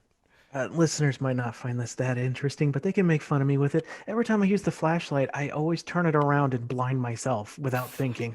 Every time. Don't be a gun owner. You're that guy who'd like, is it loaded? And then looks right down the barrel. No, I know it's on. I just turn it around because I think that's the off switch or something. And Oh, it's fucking hilarious. yeah, I'm an idiot. Wow. Just wow. Just wow. Yeah, I you, have a- you can choose to keep that in or leave it or take it out. It's your. I have your a, I choice. have I have a graboid behind me. Graboid. Oh, dude, I want to go in space. All right, so what we got going on, boys? Let's make this episode. We're an hour and 15 in. Let's make this episode worth it. Let's Oh, give these fucking people good luck their with time. that. You know, I'm much too sober to make this entertaining. Sorry, everyone. Tivis, what you got for me, man? Come on, I know you got something. Man, this fucking host over here trying to push it all on us. Like, where's this guy at? We did our list of 20. Well, I did Fuck see outta here. a comment on Facebook that made me think.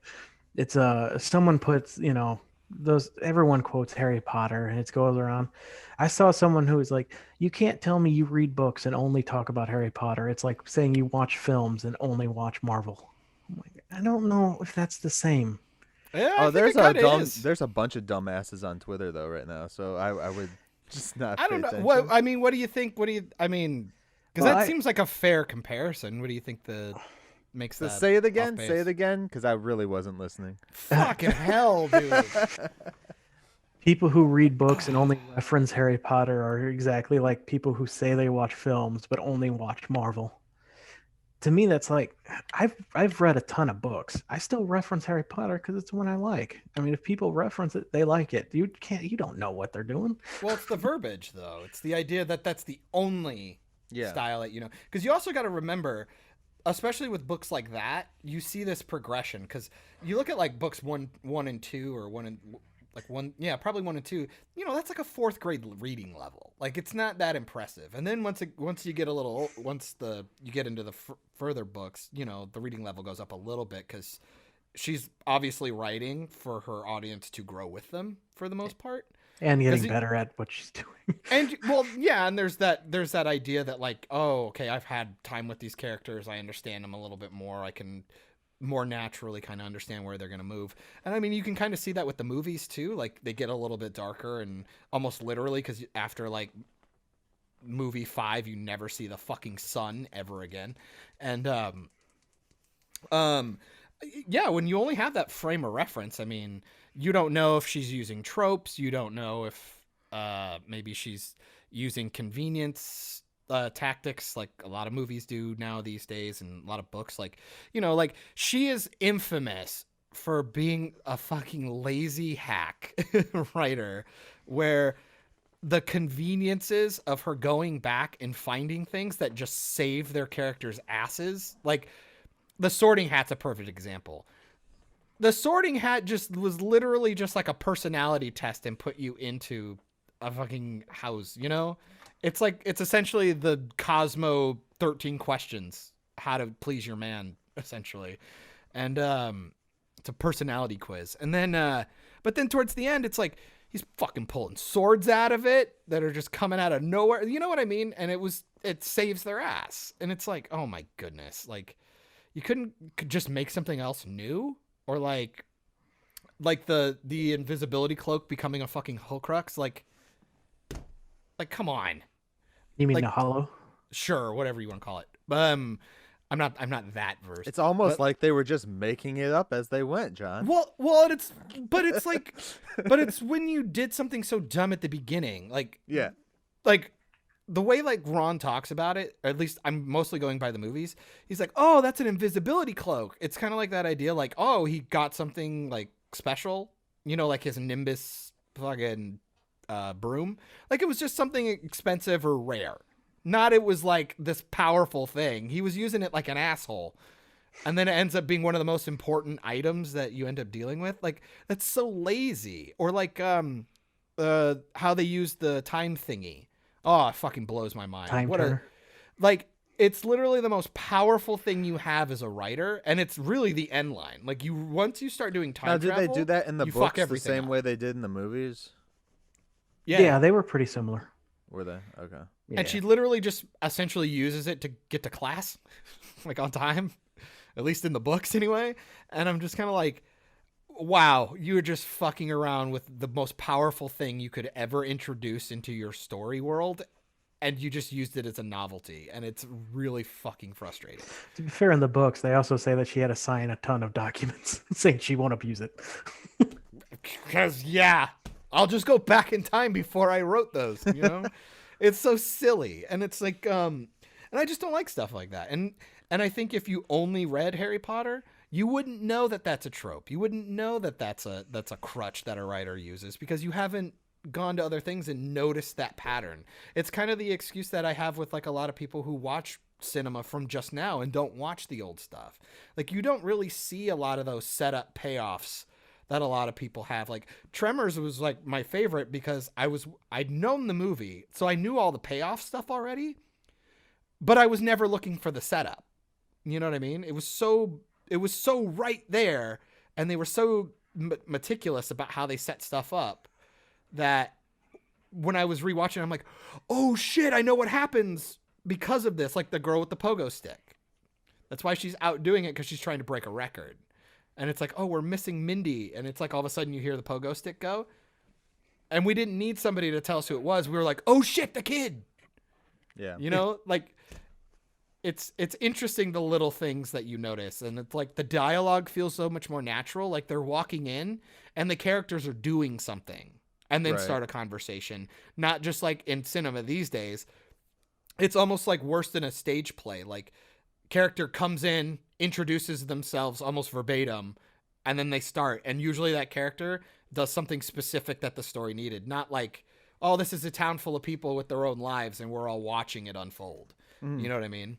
And I think if you only watch things like the MCU, I don't think you'd notice that, like with film, that like, you know, it's like this big universe and it's like, do all movies do this? Like, no, there's always this like incumbent story that we might not ever come back to. Like it's done.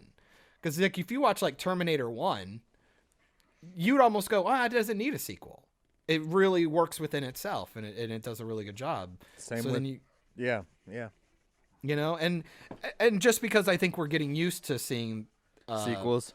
Well, sequels and Franchises? universes, Yeah, franchise stuff, and not even just a franchise, but like this connected universe thing where it's like we have to make sure that we have all these references from the first one. Well, not only that, they're making movies now like they make a TV show. It's like you have to have this one to watch this one.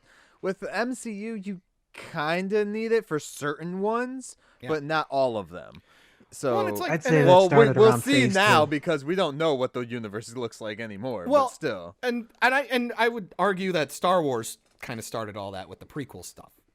But then you have like, because I would argue Star Trek did it because you had to have the TV show to understand the movies in the first place. I suppose maybe, yeah. My other thing is that I think, and I get why people would always say that the MCU could potentially ruin cinema, because I think it creates a dangerous precedent because the MCU got so lucky. And I brought this up on, I think it was like Chaos List or something with Anzo and those guys. There's my plug for another show. We were talking about how the MCU worked and like should the DCU be trying to do shit like that and like other franchises. And I think they shouldn't. I think it's a dangerous thing to do because the MCU got so lucky. And I'll tell people why I think that. It's because of Chadwick Boseman. He 100% proved that this is a very, very big gamble. Because he is the only actor who has died before he finished out what he was trying to do. Or what they were trying to do with said character. Because look at Endgame. You got Robert Downey Jr. for 10 solid years and came in and he wanted to do it and he stayed in shape and he didn't get sick. Like nothing bad happened to him. Same with Chris Evans. You have all these characters who came in and got through like almost a decade. Right. And then you lost Chadwick Boseman after 2 movies. I actually have a question on that, actually. because it's been something that's kind of gone around in like every group I've seen. Like I'm just saying, imagine for- Robert Downey Jr. died halfway Well, through. yeah. No, like so Marvel That's has sad. said, or Kevin Feige or one of those people have said that they're not recasting Black Panther T'Challa. Yeah. They're not gonna do that out of respect. But then there's a lot of, especially in a lot of blurred groups, like Black nerd groups that I'm part of. Blurred. I thought you said blurg. I was like, No, General that's what Admiral they- Blurg. Yeah.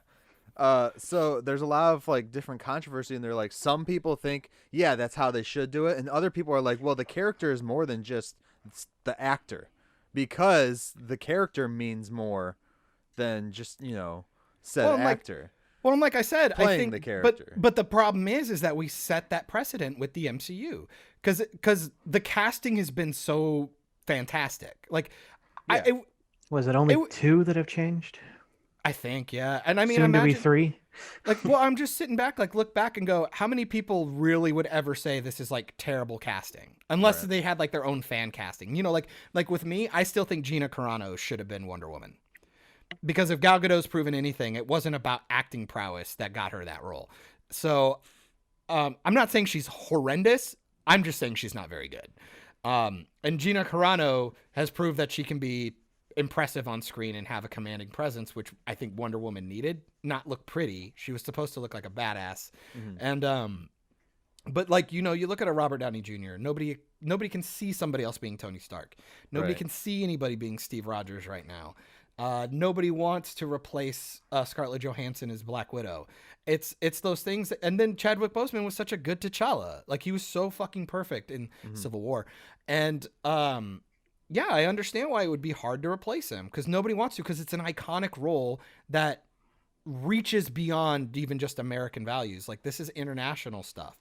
These people are icons. And that's the thing we're getting to, though, is like, because they do these franchises like this, like a T'Challa, they're the people that really like and admire that character, not Chadwick Boseman, but the character. Yeah.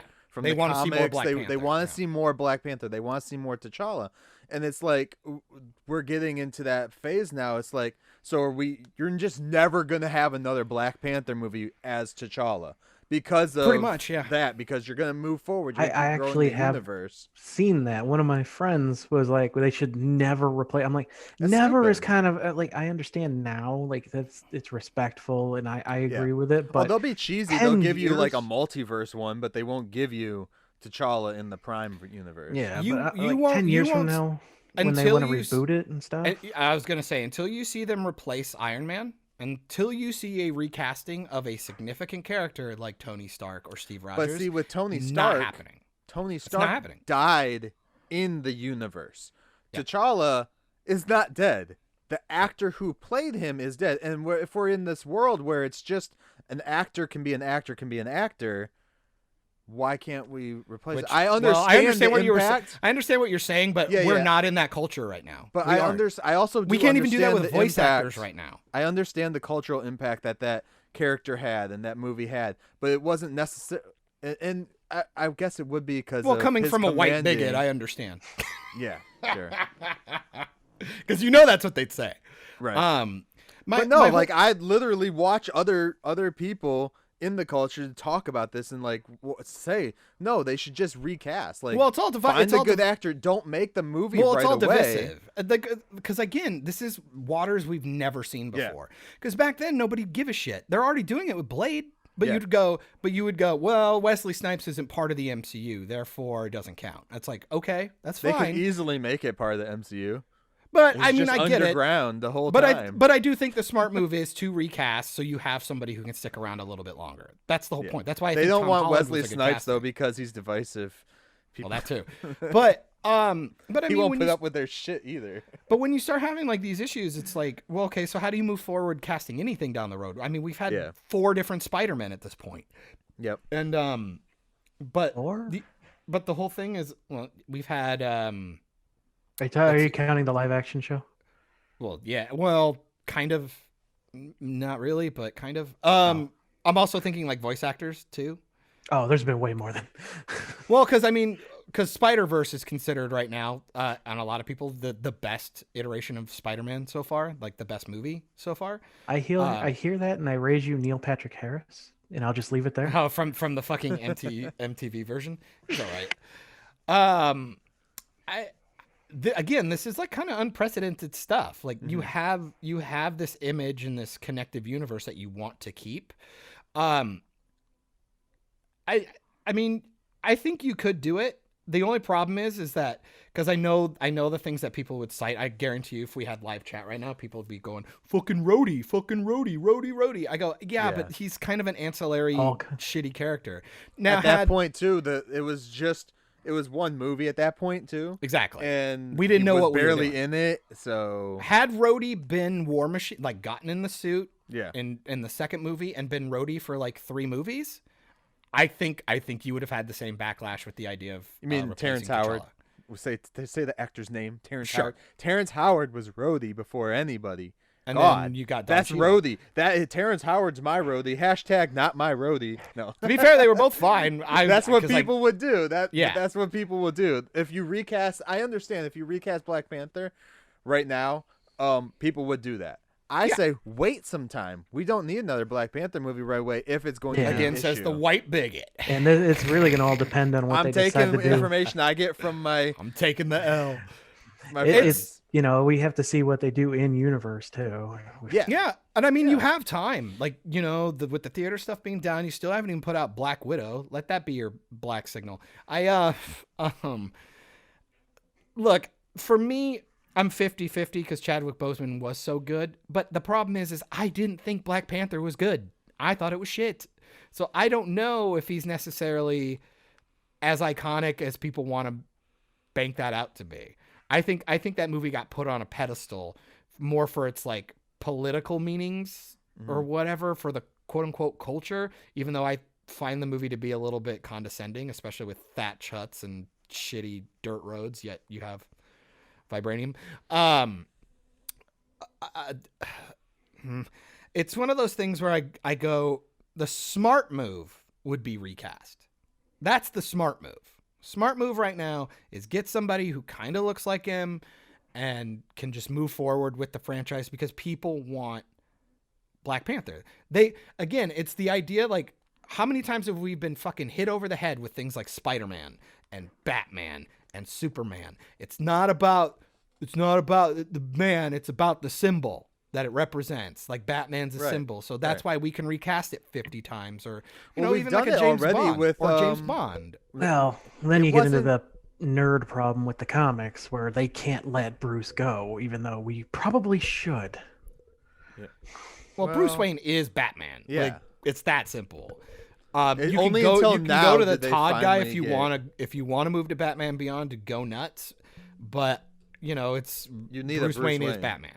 Bruce Wayne is Batman. This is a whole nother topic, but I have a real issue with my fellow comic readers, and they're holding on to certain characters instead of just letting them go and becoming a legacy.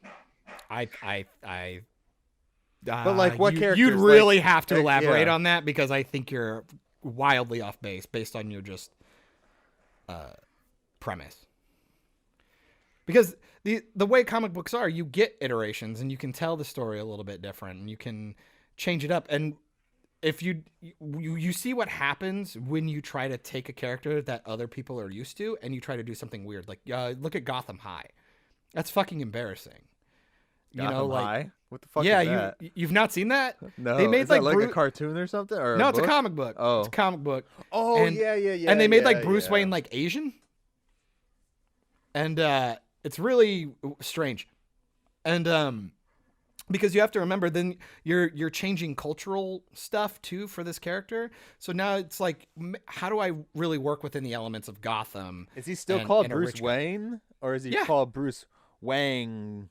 You're an awful person, and that's hilarious.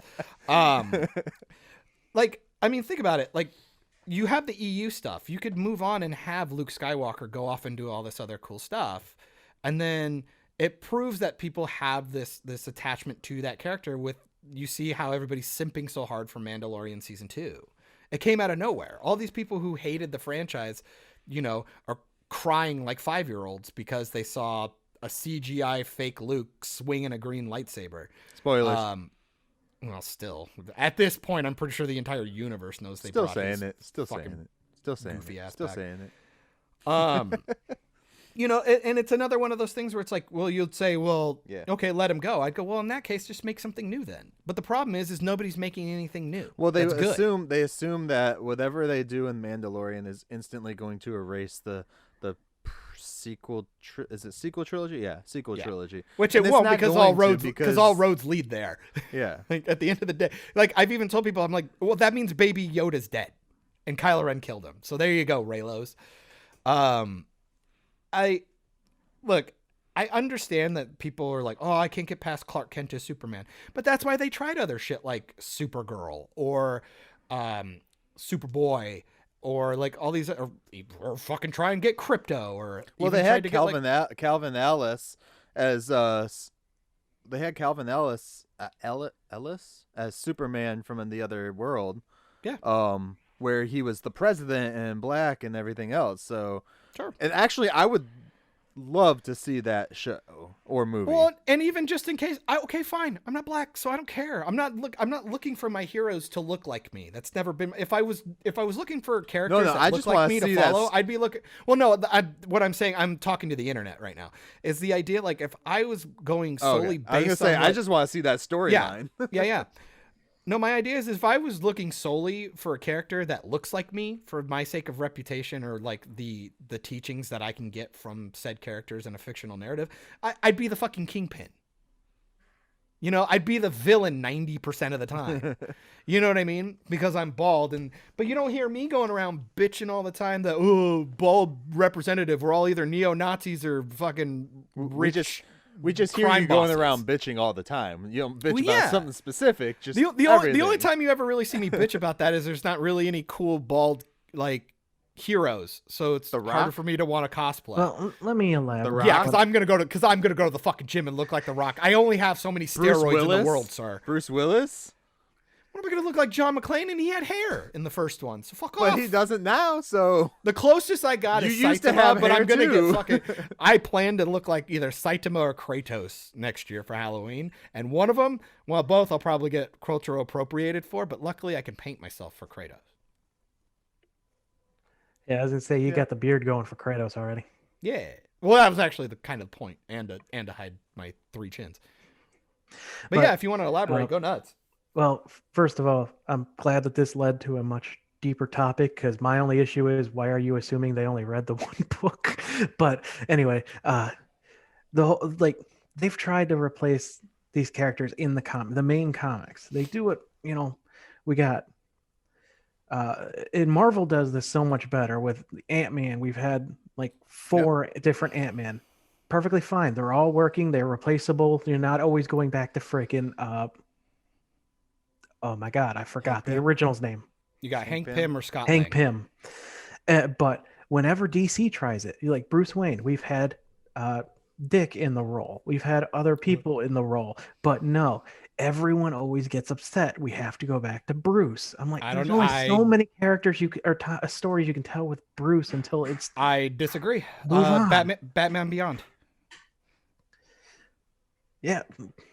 Batman Beyond, and Bruce Wayne was in it. He had a story. They still have a story to tell. Again, that's what they were going to try and do with the sequel trilogy. You had Luke and had the passing of the mantle. The problem is you aren't seeing a passing of the mantle. You're seeing a straight ripoff. You're seeing somebody take that character's storyline, their origin, and just either changing their race, changing their gender, and giving them the exact same storyline, and it's horseshit. Tivis, if you do the Batman family stuff without a Bruce Wayne anywhere at all, how can they how do they become whatever fucking character you Well, I'm want not them saying to get be? rid of Bruce entirely. I'm just saying Because have him most of them rely on Well, you're Bruce's literally money. saying let him go, and the problem is that he. But I'm not saying we've don't done have that. him there to begin with. So the family still I'm exists. but I'm saying that already has happened. So I think you're creating a problem that's not necessarily there. Okay, here's one that's been successful. Barry Allen to Wally West. Wally West was the Flash for like over a decade. People loved it. It was successful. People didn't even know who Barry Allen was when they brought him back, but they still brought him back because the fans weren't happy. The original fans. But then Green Lantern. But then they also have lore for that kind of stuff, like with the Green Lanterns. Like, people age out, and then they have to find a new protector of Earth. That's not true. The redhead guy, can't remember his name. Gardner? Guy Gardner? He's still a Lantern. John Stewart? Still a Lantern. Hal Jordan. And still a Lantern. Good, and they all still exist. So I really don't understand the problem. I feel like you're making a problem that doesn't exist. So with comics, in the comic verse anyways, what they're doing is they just keep rebooting the characters. It's not that they're still exist. It's that they just redo their stories. They give them a different storyline. It's what DC's been doing for forever with Superman. Like, there always is going to be a Superman. There's always going to be a Batman. Those are their babies. They're never going to let them go. And why would you? Because they're two franchises that sell, regardless of the generation that they're coming out in. Regardless. No, but see, what I think so many Tivis is stories to be told. But what Tivis is, but you see, and you're going off on another path. What Tivis is talking about is the idea that we're always going to do a Superman, but it's going to be Clark Kent, or every single time we do Batman, it has to be Bruce Wayne under the cowl. And I'm saying that has not happened. The comics that they've already gotten away from just a Clark Kent, because they have done Superboy issues and shit. And Tivis is dying now. I hurt my ankle. To him. Oh, jeez. Sitting in a chair, you hurt your ankle. What are you doing, man? I had my feet up on the stuff under the chair, and it slipped, and I smacked myself. Oh, goodness. No, what I'm saying is I just don't buy into any of this, because we've had different iterations, and you using the Barry Allen, Wally West thing.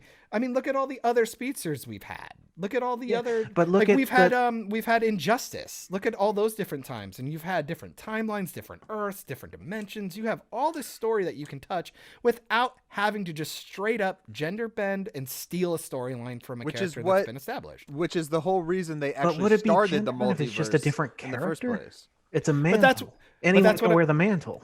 But I'm saying that stuff usually has to lead to it. And if you don't understand how we got there, it is you just stealing the storyline. Batwoman's a great example. The CW version, they literally are just they put Bruce Wayne in the story, but they literally are just trying to treat her as if she's just Bruce Wayne. She showed up. They're calling her a detective. We've never seen that. They're trying to tell her that she's had all this training. We see like one scene, and they just want her to be Bruce. That's all it is, while shitting on his legacy and taking it over. That is not the same thing as having and you saw it with the sequel trilogy with Luke. We didn't see him do any of the training. We didn't see him pass this stuff off. We saw the aftermath of him just being shitty, and he disappeared, and it's like the writers fucking resent the fact that they even have to mention that person's name so they can steal the legacy and just move forward. Here, it's literally what happens in these shows. Let me ask you something. Which one are you doing? Let me tell and ask you something. Okay. Let me tell you a question. Let me be very clear. So, what you're saying, Tivis, is you want them to use a character like a Batman or a Superman, or a Wonder Woman or whatever, and have them run their course, and then the mantle and the name go to someone else. Yeah, that's what you're wanting. Correct? I just think if we continue down this road, we're backing ourselves into a corner. I'm asking though, is that what you're wanting them to do? Is like basically they die they retire. I want them to try. they die or retire and pass the mantle on. Correct? Yeah. Well, which is exactly what they do in Batman Beyond. And it works so well. But they don't. A lot of people don't. They don't consider that part of the canon and stuff. And I'm like, I even think that Wonder Woman has given her title over to one of the other people. Very brief. They all have done it briefly, but it never lasts long. Aquaman did it for Aqualad in the Teen Titans cartoon. I'm saying this stuff is all. Robin has given up his title many a times. Yeah. And they went on to be their own characters. They didn't have to don the bat They haven't done that with the main. What does that mean? Dick Grayson got rid of the Robin And what do you Yeah, consider but he's a main? That's the sidekick. problem is with comic books, you don't consider. But he's it's but what he's you giving consider up main. But he's giving up his sidekick gig to become his own thing, which is become what Nightwing. you should want to do. You shouldn't want to be like, well, I I'm know, but I'm Batman. saying, why can't we Like, do that with? okay, why so are we so let's- scared? Let's to get into this try? segment then. Here, They try here. all the time. It just the ones They you- were the one- going the to. f- There was. but it's There's the an failures event you coming just up. don't hear about. It's There's the a- failures you don't hear. There's an event coming up. They're called 5G, where they were planning on jumping to the future, replacing every main DC character. Mhm. People had a fit. They cut it down to only like 2 issues now, instead of doing a year-long thing where it's like, hey, And why look, do you think that is? Because they didn't earn it. They just wanted to jump forward and steal Well, these origins and storylines for other we jumped characters. forward with Terry? We didn't see Batman retire. He just That's is. horseshit. Yes, you do. It happens in the first episode. He tries to do it, realizes he's old as shit, and he hangs up the cowl. That's literally what happens.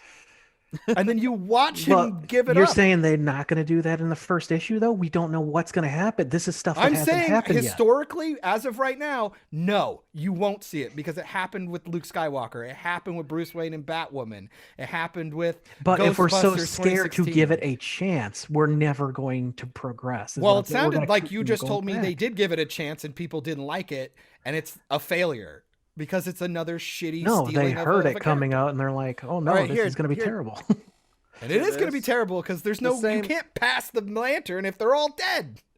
Yeah. If you go so far into the future and they're all dead, there is no passing of the mantle because they are literally dead.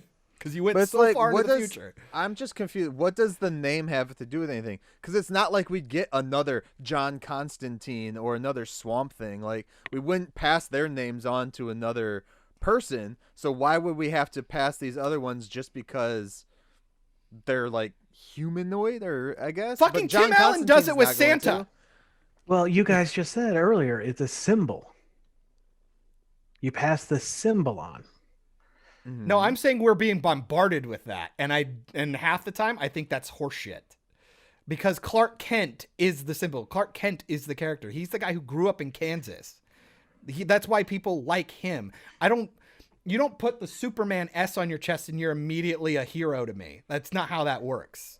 Because it's this whole idea that just because you put the suit on and say you're a hero doesn't make you a fucking hero. Kate Kane on CW is a villain who just happens to be called a superhero by everyone around her, even though she does villainous, shitty things. But the reason why we like Superman is because we like when Clark Kent takes the suit off and he's still a good person and has to struggle with it, and we relate to him. And then when he puts the suit on, we know he's going to go out and save people. Like that's what we I care wouldn't about. compare Superman to Batwoman, but I'd No, go with but I'm Batman. talking about the characteristics that make us like these heroes. It's the same with Batman because Batman's kind of dubious. It's always been the thing. Or you got somebody like a Barry Allen or a Wally West. Like you watch like Justice League Unlimited, the cartoons. You like a lot of these characters because they all have these like different personalities. Like Batman's an asshole.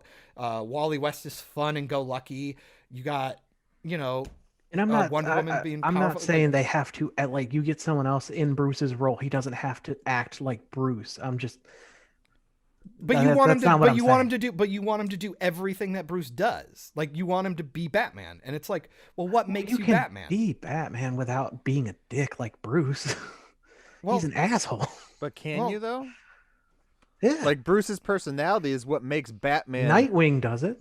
Batman's aesthetic and Batman's like But would it be Nightwing if you ways. put him in the He's- bat he suit? does everything. No, because he went by Batman.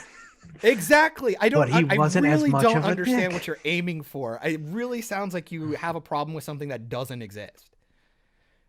Like it just really kind of blows. It really blows my mind because it's this idea of like, well, I want Batman, but I just don't want Bruce Wayne under the cowl. I go, No, I'm saying then that's that's appropriating the it character. doesn't have to be Bruce for me.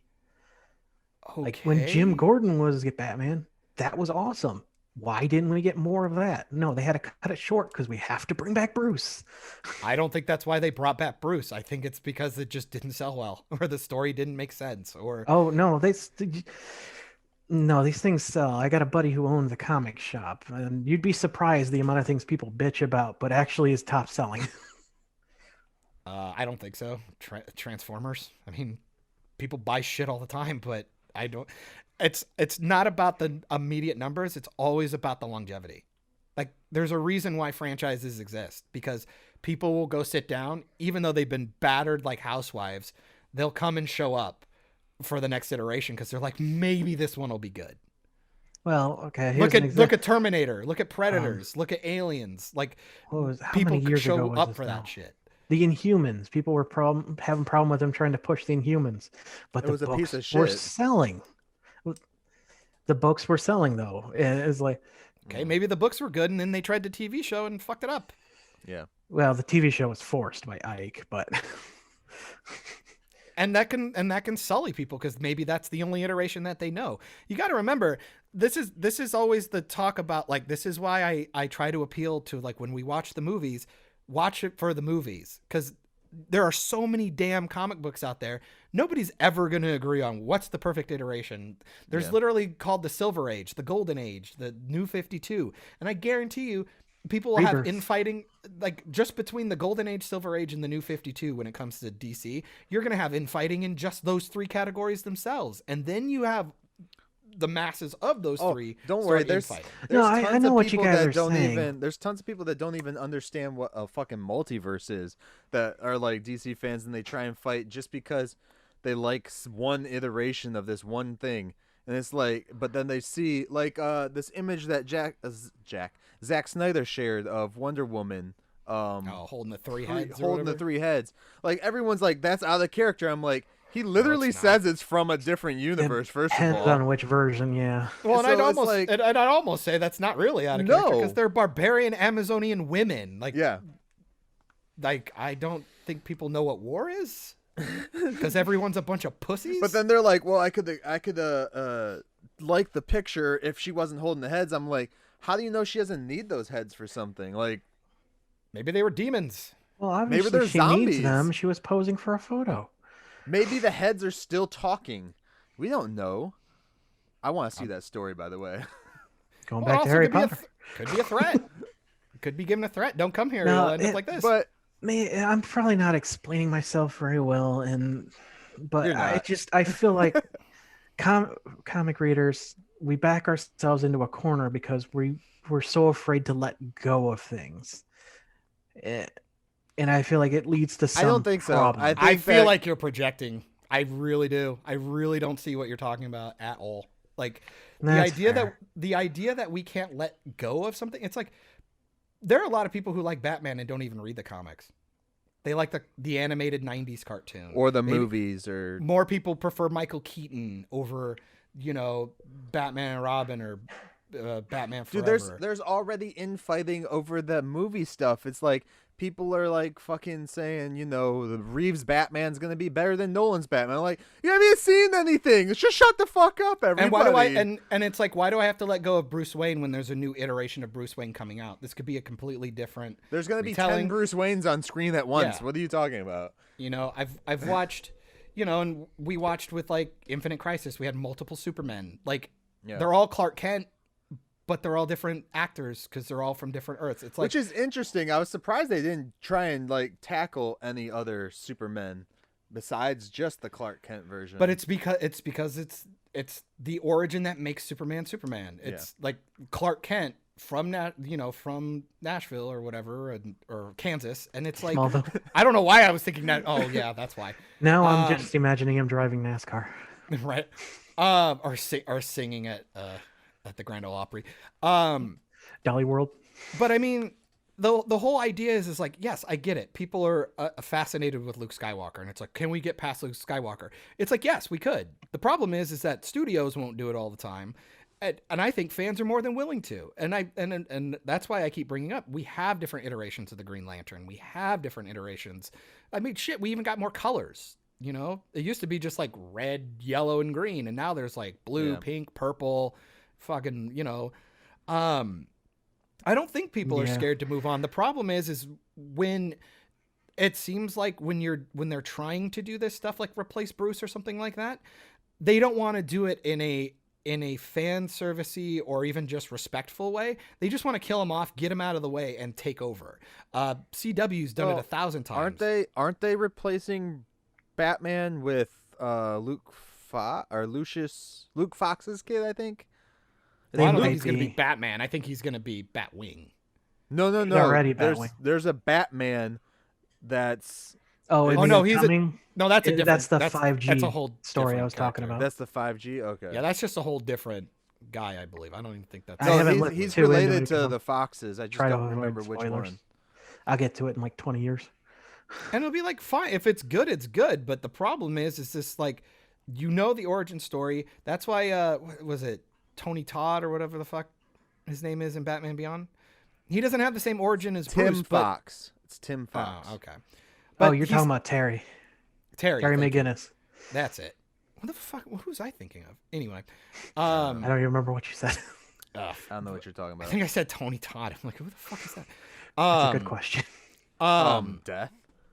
Oh yeah, but you get to see the mantle, and you don't need necessarily all of his origin because you can make that up as you go. Like maybe it's just this kid who's on the streets. Why is he like this? It's like, oh, we don't need to tackle that quite yet. Like People it's not that forget big a lot of deal. these characters though were created without an origin. They were just made and they showed Yeah. up and they did their hero. I mean, how shit. many Spider-Men have and we that's it. had? And I'm talking not just like in the movies, but I'm talking in Oh, iterations. God, are we have talking about Miles the clones? Morales. We got Miles Morales. We got Peter Parker. We got Peter B. Parker now with Spider-Verse. Ben Parker. We got Gwen. And this stuff goes really, really Peter well. Parker clone.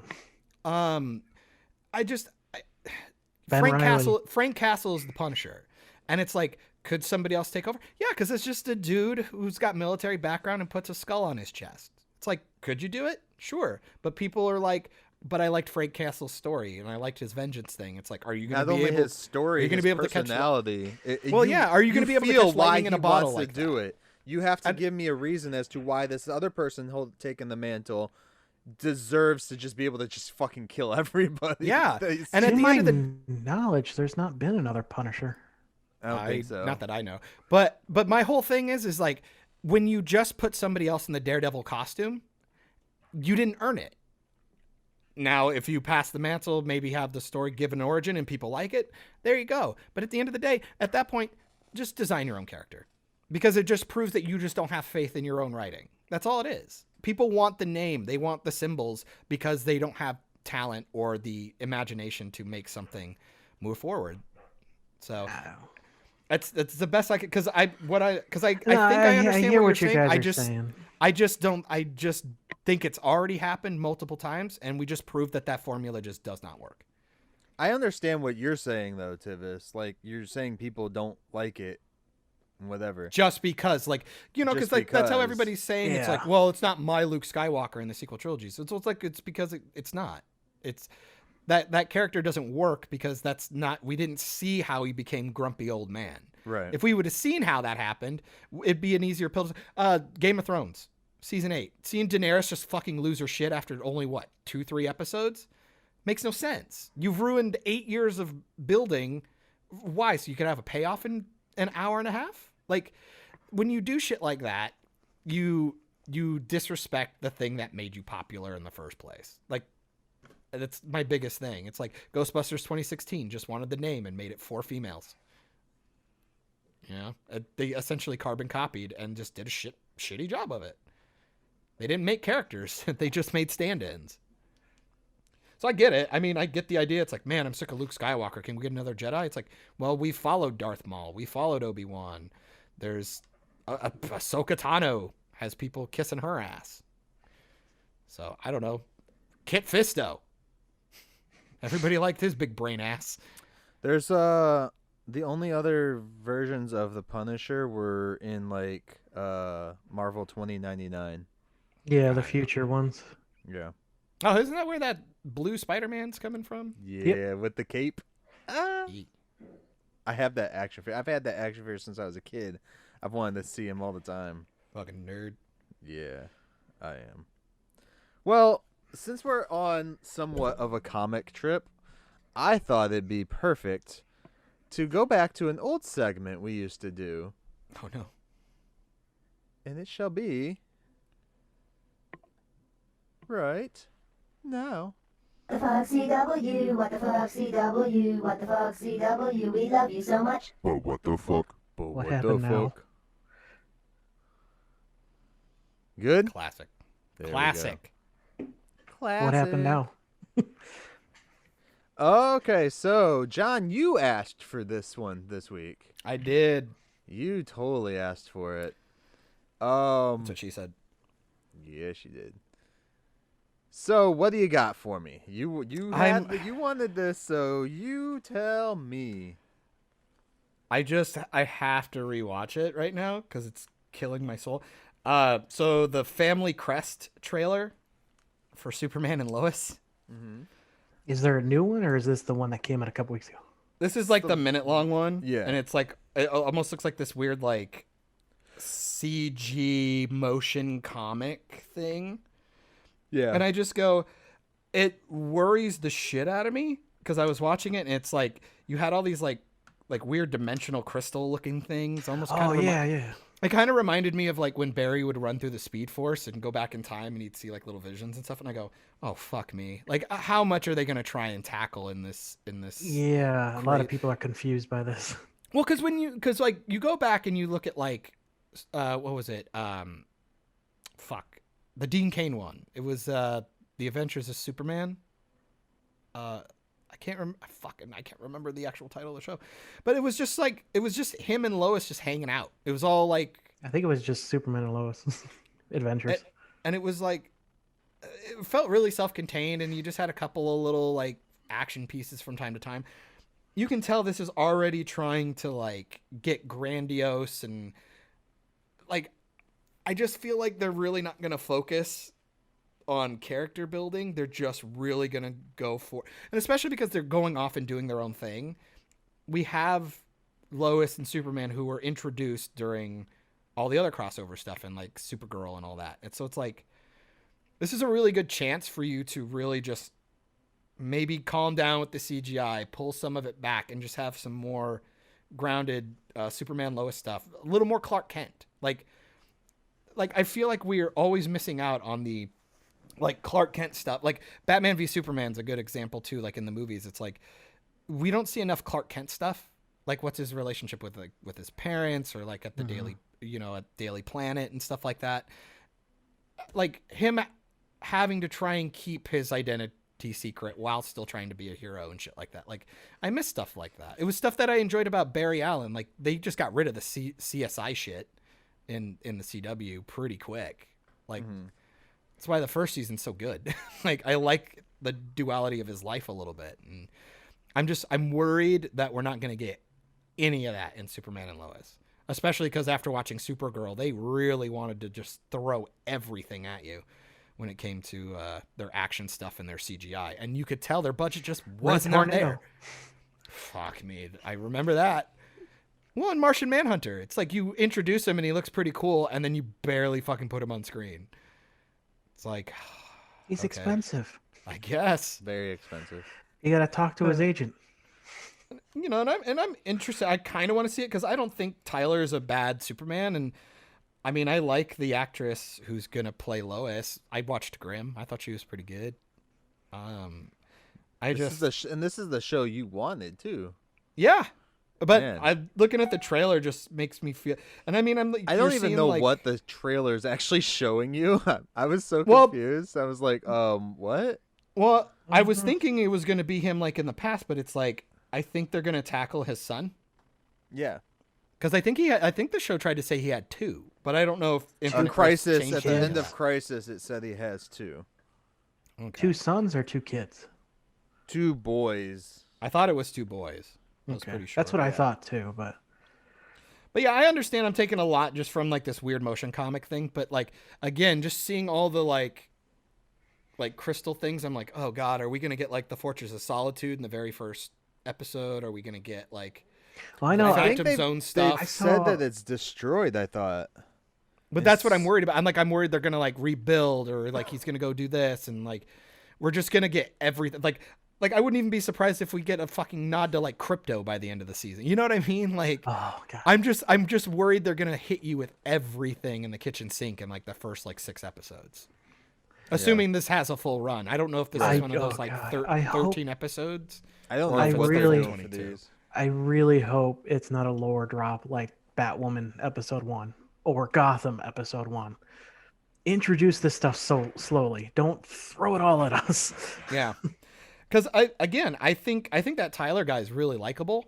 Hoechlin or whatever the hell his name is. I think he's really likable. I don't think he's a bad Superman. The only problem is you just shoved him next to Brandon Ruth, and it's hard not to compare.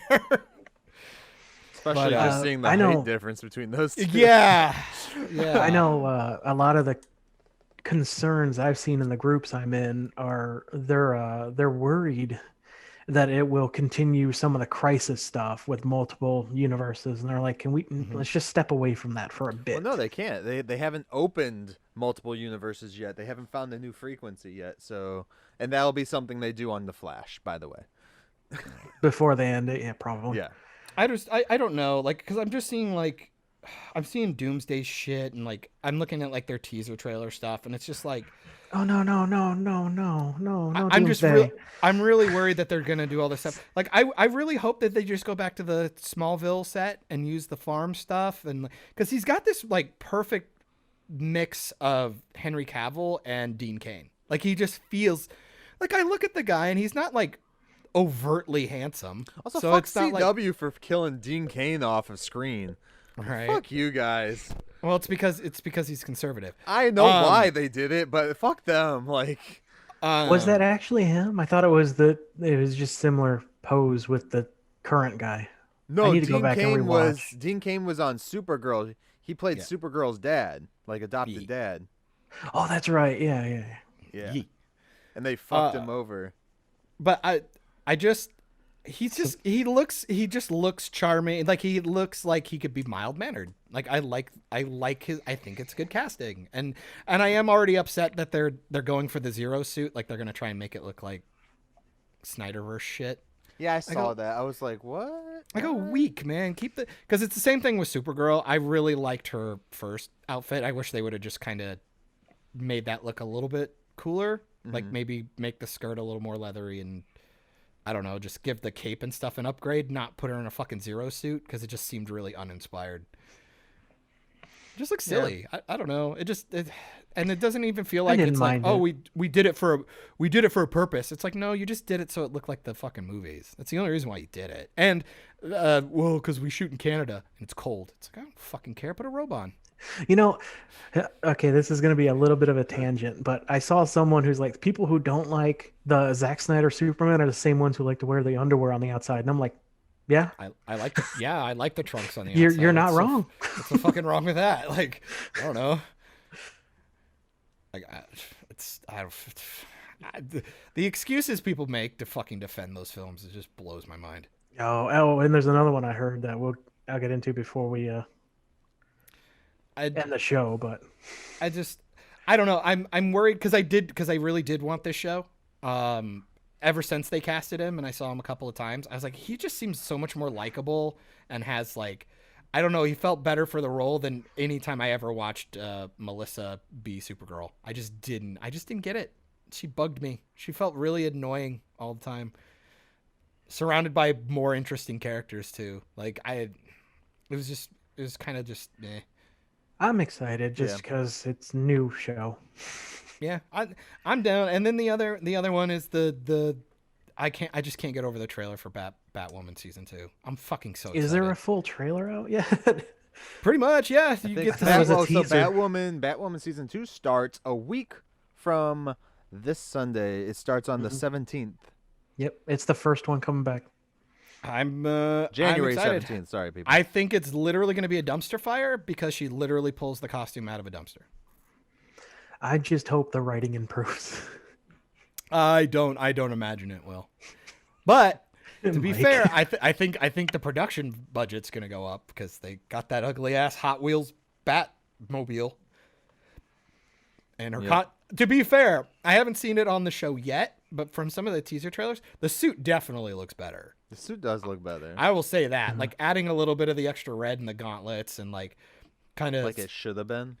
And putting a little bit more like hard tank looking stuff on the shitty spandex suit is definitely helping me buy the fact that it's a little more protective.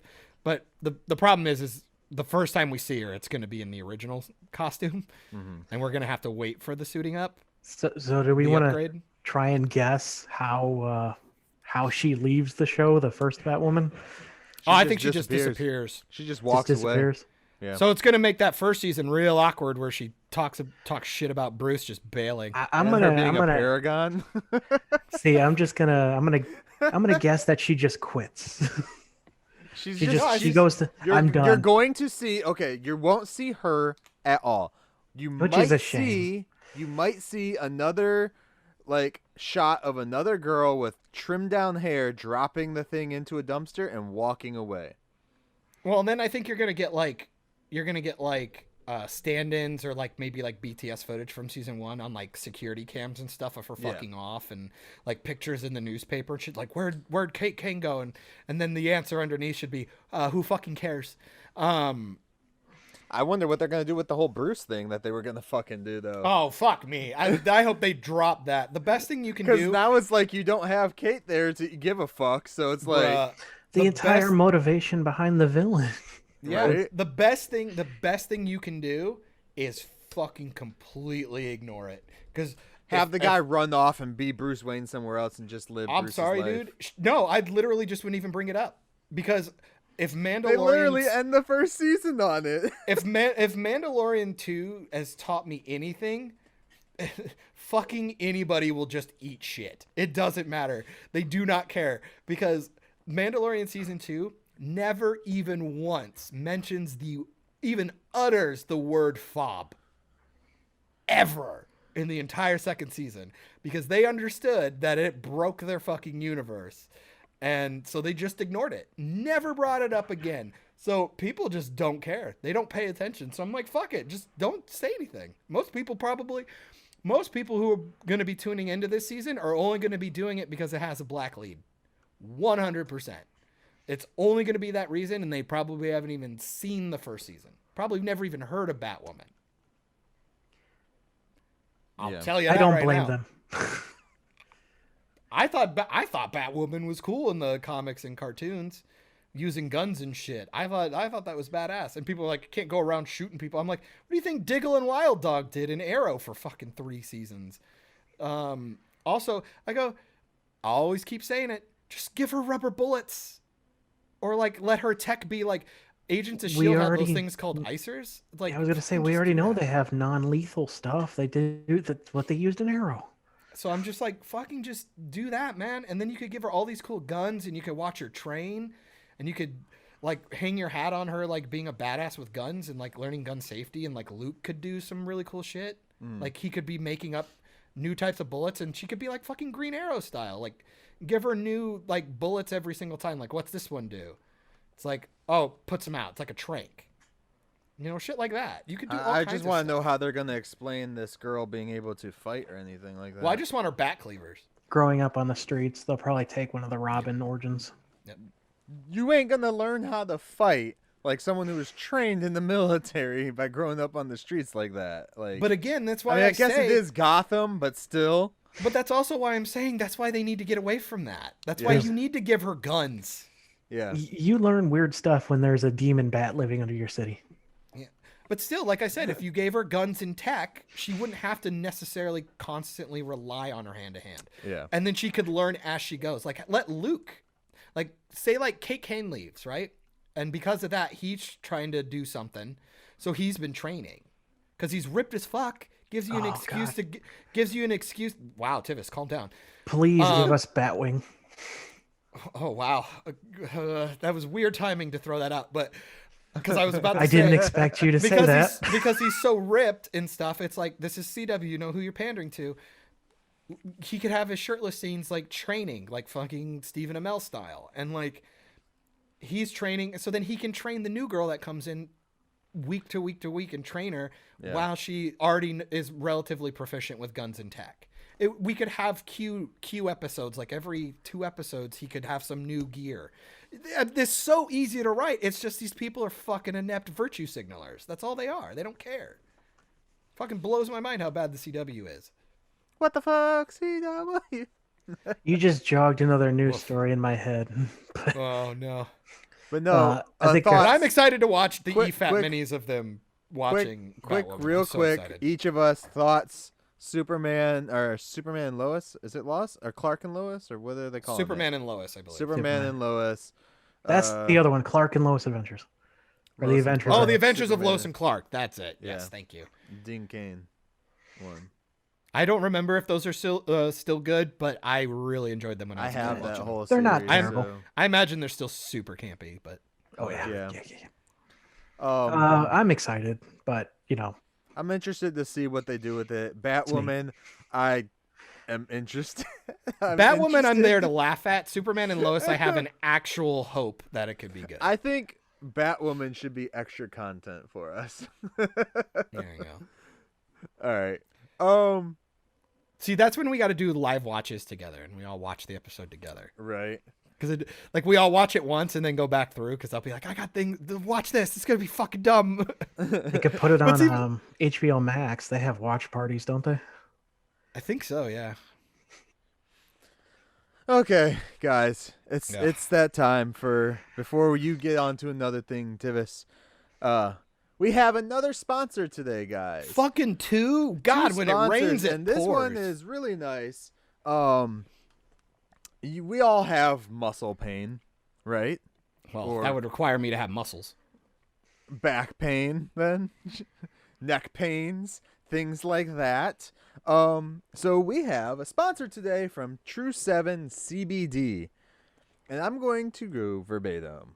True 7 CBD wants to congratulate Operation Babble on its 100th episode. Well, thank you. John just got me, guys. Sorry. True Derailed. 7 CBD wants to congratulate Operation Babble on its 100th episode. True 7 CBD is a wellness company established in 2019 with over 45 SKUs from 250 milligram pet drops, lotion, bath powder, facial products to 500 milligram terpenes. True 7 CBD's mission is to impact the lives of 1,000 families by promoting an active lifestyle and helping support people doing the things they love the most, mostly through the education and providing products that are a natural alternative to support the body's inherent functions like recovery, balance, cognitive, and mood regulating functions.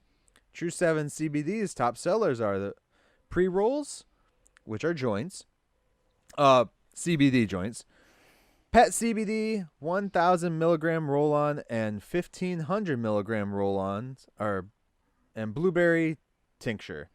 If you're new and unfamiliar with any natural applications, the gummies are a great entry point also.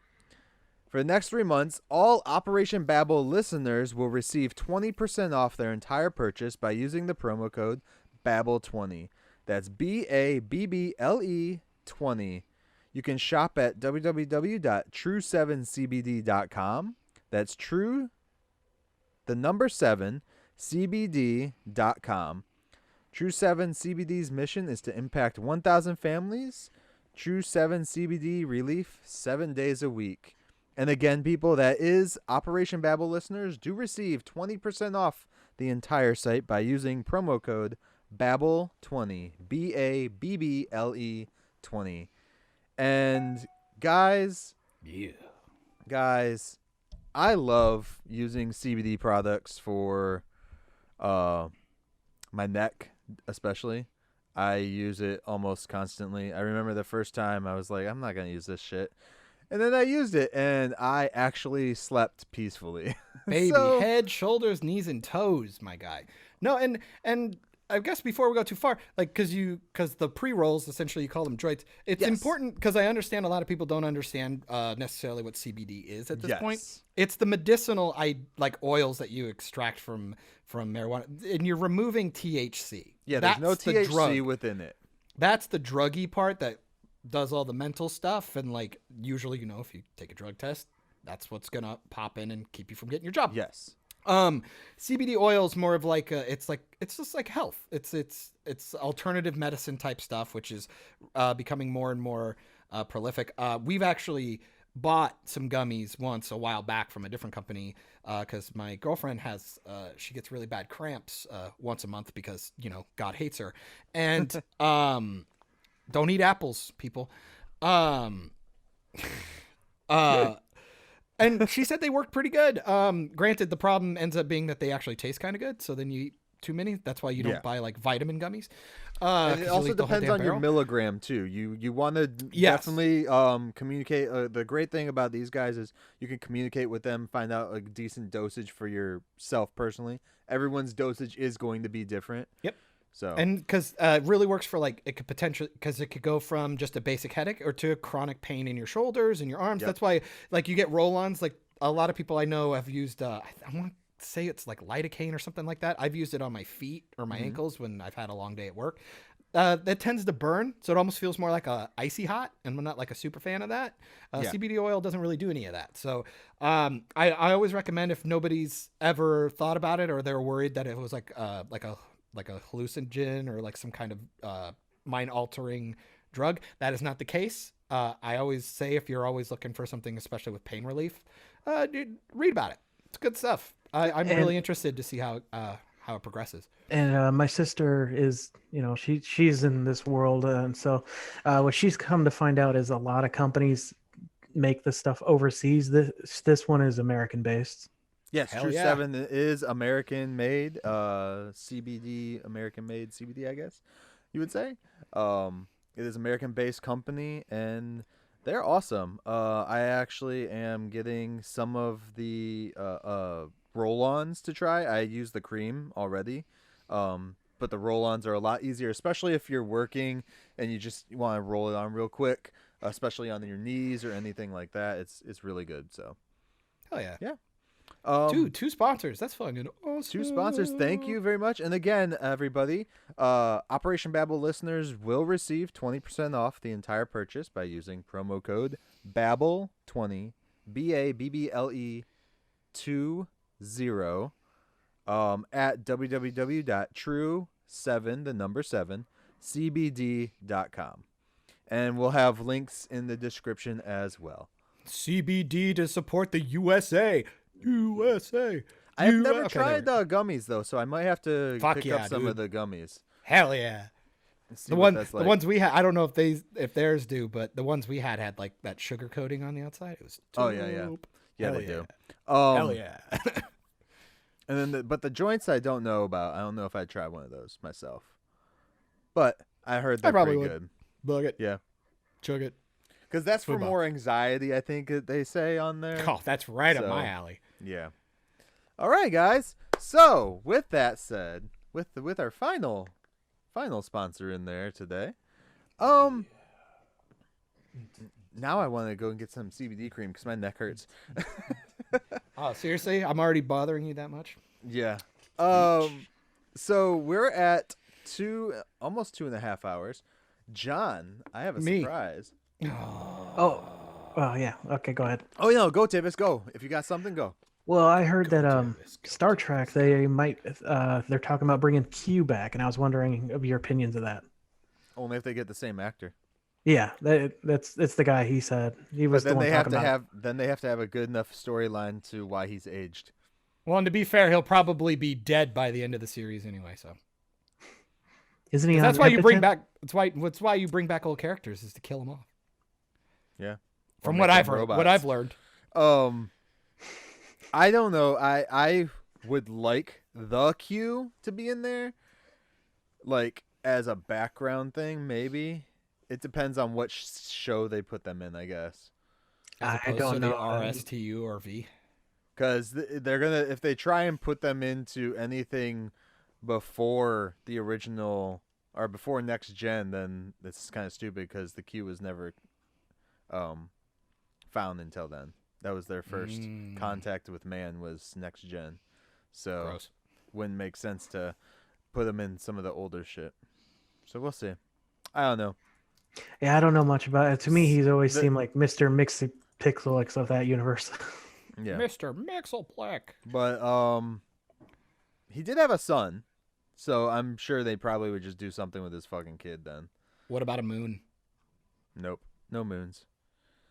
Lame. Um, Bullshit. Anyways, is that all you had, dude? Just that thing? Just that bit? Yeah, it was. I was just wanting your Okay. opinion on Dude, it. Star Trek is just Wow. like they Did have you see hit that, and miss. Tivis? He didn't give a fuck. They He's have just like, that's it, bro? That's all you got? they're just hit or miss with me lately. I'm just like I don't Damn. like there's some things in there that are cool and other things are just stupid and some of the overarching So, like, stories are everything. just dumb. So, and I'm already after seeing like a light preview of episode 12 from Discovery. I'm like, oh, so they're definitely not going how I thought this should have gone. So it's kind of a moot point now. But Did you say a mute point? yeah. Moot? Moot point. There we go. Oh. There we go. Yeah, you made fun of me Hey. for saying inept earlier. Yes. You want me to read the definition to you? It's still, hey, no, wait. It could still be a mute point because I muted that. Oh, for fuck's sake. Boom. Yes, I do want you to read it, sir. Okay, I'll let you know as soon as Google finishes loading. Fuck it out. Okay, having or showing no skill or clumsy. So it worked with what I was saying. Well, no, the way you were painting it, you made it sound like he was doing it correctly, and then you said inept, and I was like, wait, did you? No. He was doing it correctly or poorly? Poorly. Poorly. Okay. All right. Now, on to my surprise for John. I don't. But The bald man. Bad.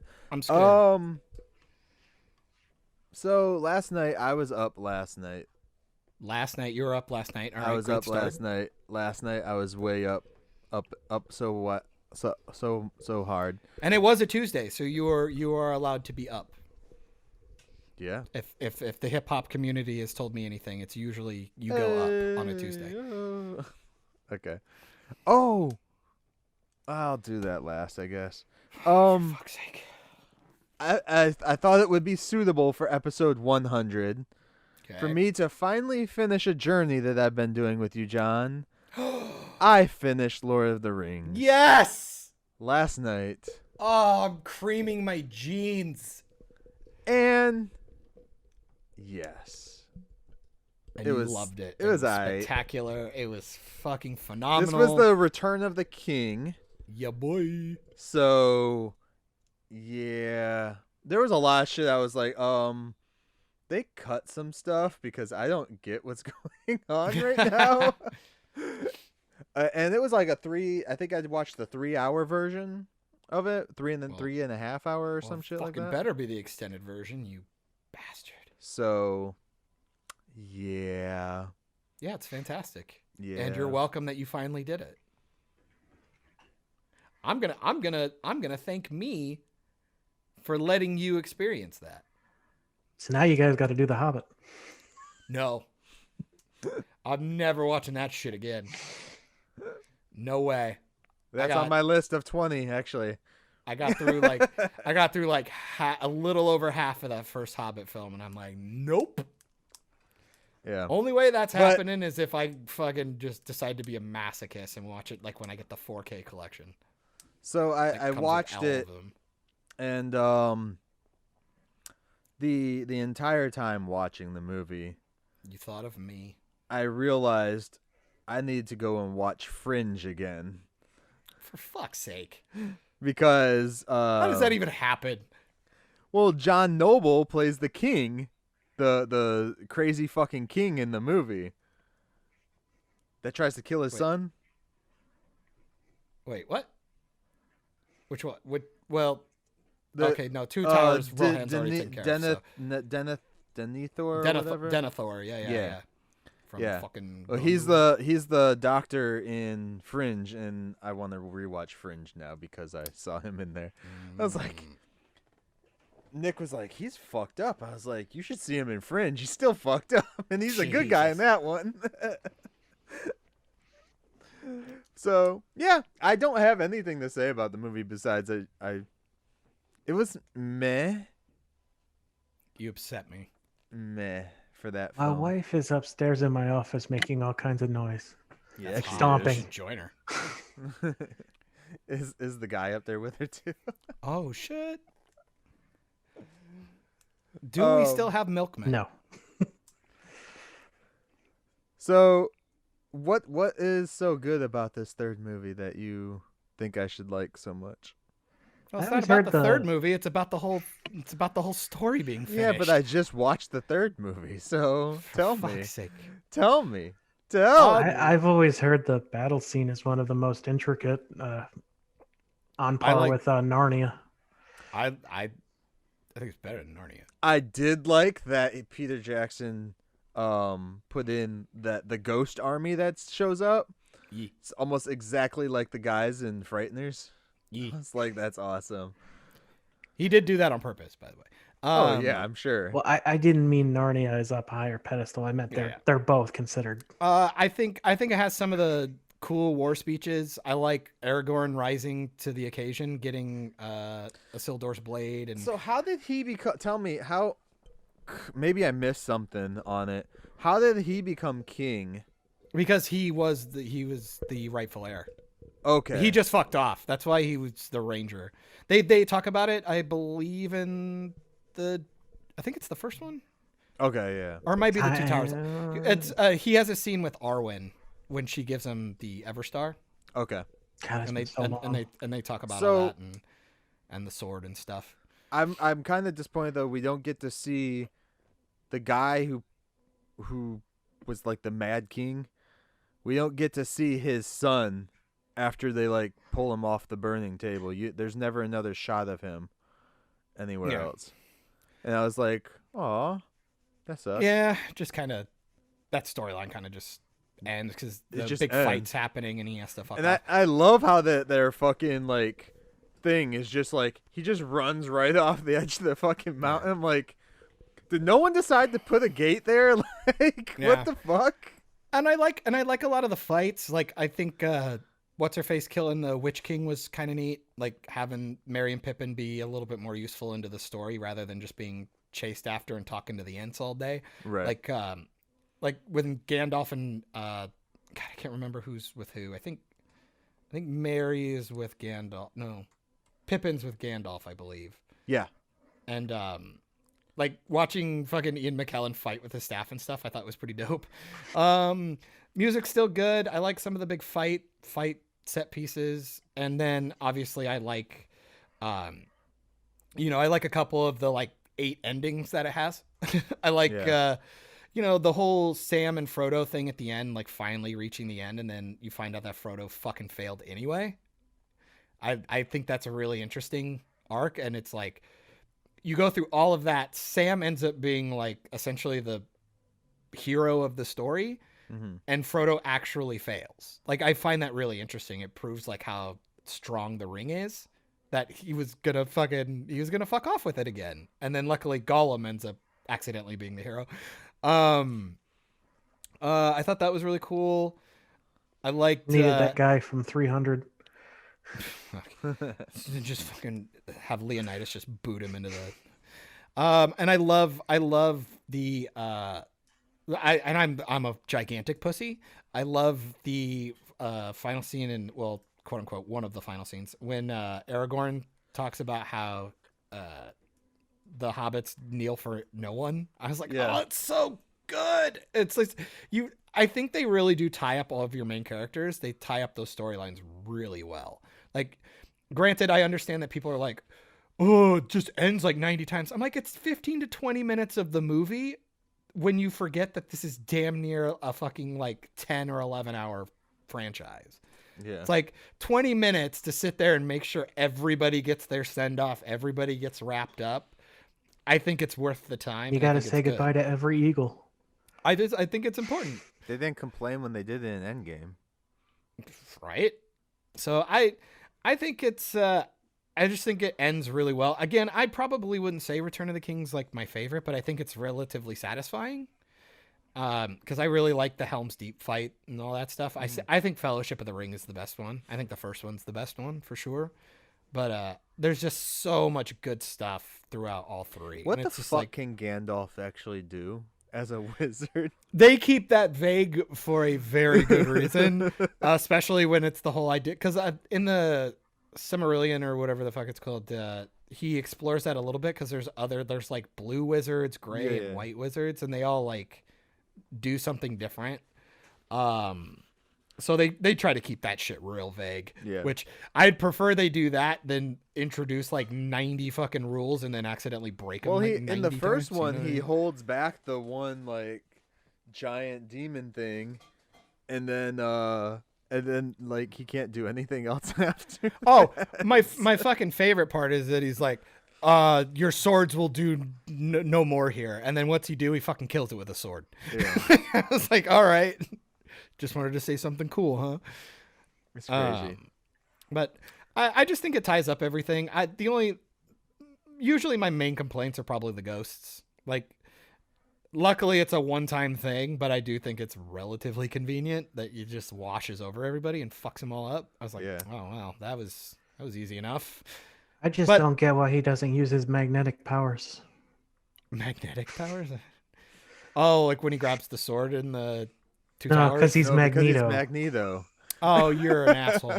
That's funny. I was like, oh, is that an actual concern? I was like, fucking hell. But I like the battles and I like the war speeches. They're like, I think the war speeches that they give are like on par with like Braveheart. I think it's good shit. Yeah. You know, it like when, you know, this is not this day.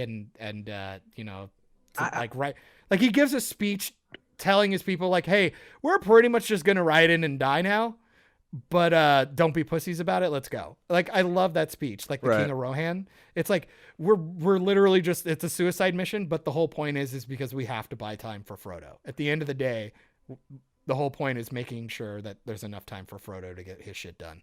I got a question for John. So the 4K versions just came out, and I saw a lot of people a little concerned that Peter Jackson might go the route of George Lucas. Star Wars. Yeah, Lucas. So have you picked them up? And if so, No, what- I like, haven't. I what do wanted you to think? see a lot of reviews first, just to make sure it wasn't just was he changing anything or was he just doing upgrades? And from what I've heard, it's all upgrade. It's all just upgrades. It's Upgrades. all visual upgrades, and I think they even tweaked the audio to give a better waveform for that. I saw an article from Polygon saying that a quote from him or someone, maybe not him, someone saying they want it to be, you know, remembered as fondly as the MCU. And I'm like, just hearing you and a bunch of other people, I'm like, there it already is. Yeah, What are you talking about? I mean, I'm sorry, but Lord of the Rings and Star Wars are gonna be the two quintessential franchises ever made. Like they created the trilogy. Like they're the reason they kept Star Wars created it, and I'd say Lord of the Rings perfected it. Mhm. And that's how I always tell people, because I like Star Wars a lot, but it's very evident that they didn't have a plan for the second two. But the Lord of the Rings. And it also, and this was the other argument I've always had with people about it. I do think, and it'll depend on how you feel about it, obviously. But I think one of the merits of Lord of the Rings is that it had the source material and had to adapt it in a faithful way that didn't piss everybody off. Which 90% of the time you're always going to hear the book's better than the movie. I think seldom do you get it. I think like The Shining is probably an example of where people either enjoy the movie on the same level as the book or almost prefer it over the book. But 90% of the time you're going to go, the books are better. Like that's usually how the fan base usually works.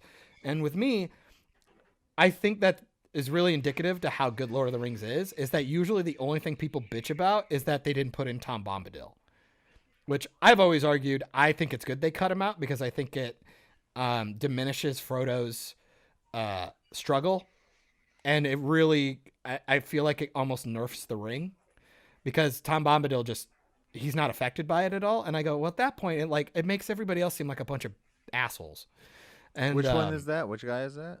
his name is Tom Bombadil. They completely cut him out of the movies. He was just in the books. He's this hobbit that he's essentially like a stoner.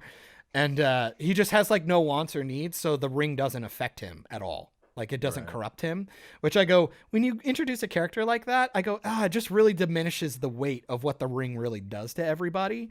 And I don't want that. And it's kind of like, it's like the idea, like, why do we need the Justice League if Superman's just as good as everybody else? It just diminishes the other characters, and I don't like it.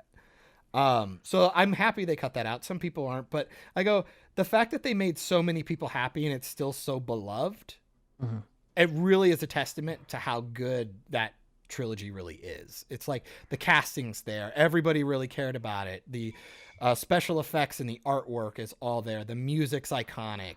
The fact that they had this plan that you could tell everybody really cared about it. Like, filming all three of them in sequence, at the same time, out of sequence, and still putting it together so coherently. And the behind the scenes is almost as fascinating as making it itself, because of all the table reads and the location stuff and the rewrites, and it's really impressive. But you have Star Wars, where it's like, this was all out of his head so he can make up stuff and make up his rules. He didn't really have to live within a lot of constraints. Like, he could make stuff up as he wanted. Granted, he does a really good job of keeping it relatively grounded in Star Wars and stuff. It's when you get to the prequels where the fuckery starts. But like, considering those movies didn't have a plan for two more, I think that's really impressive, and they do a good job. But I think Lord of the Rings just really encompasses itself a lot better, and it feels more fleshed out and a lot more satisfying at the end. Because I mean, you look at like a Return of the Jedi, there's a lot of shit in that film that's not very good, but you get a good amount of payoffs in it to where I think it survives perfectly fine.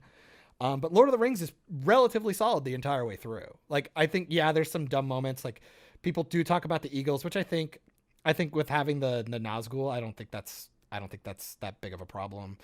But you do have stuff with like the woman killing the Witch King. It's like, oh, okay, is it literally just because she's female, or like, that kind of thing? I assume the eagle thing was more of a book, like they explained it in the book better than the movie.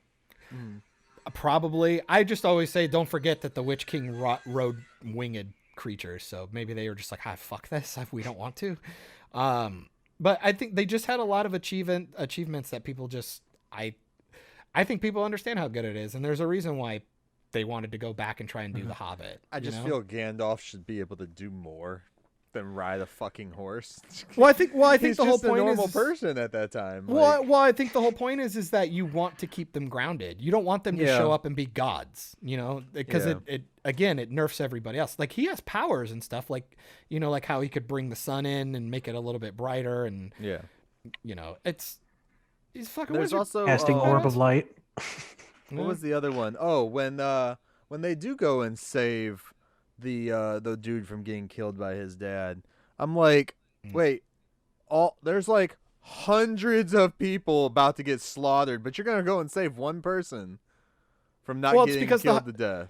Well, it's because The Hobbit can do that. It's the idea that you give these characters, and that's the other thing I like, is they really balance the storyline for all these characters. You have so many of them. But Gandalf takes off to go and do it. Well, he's got to help, but who convinces him to do it? Yeah. Pippin it convinces him to go do it, that it's important. And it's because he's up there and he's seen what the king is doing, and nobody else is paying attention to it. Right. Because there is that going on, and it's something that he can affect. Except the king's guards that are actually trying to do it too. And don't give two fucks. Well, it's like, and you also saw that with Rohan and Two Towers. It's like they all listen to the king. You got fucking Carl Urban getting fucking casted out because the king's got a spell on him, and people just listen to him even though they know he's all fucked up and not doing things correctly. And like, you still get the Gimli Legolas stuff. Like, I love the idea, like, oh, I can't believe I'm going to die fighting side by side with an elf. And he goes, how about side by side with a friend? It's like, you have all this really good payoff shit that sounds super corny when you just see that scene.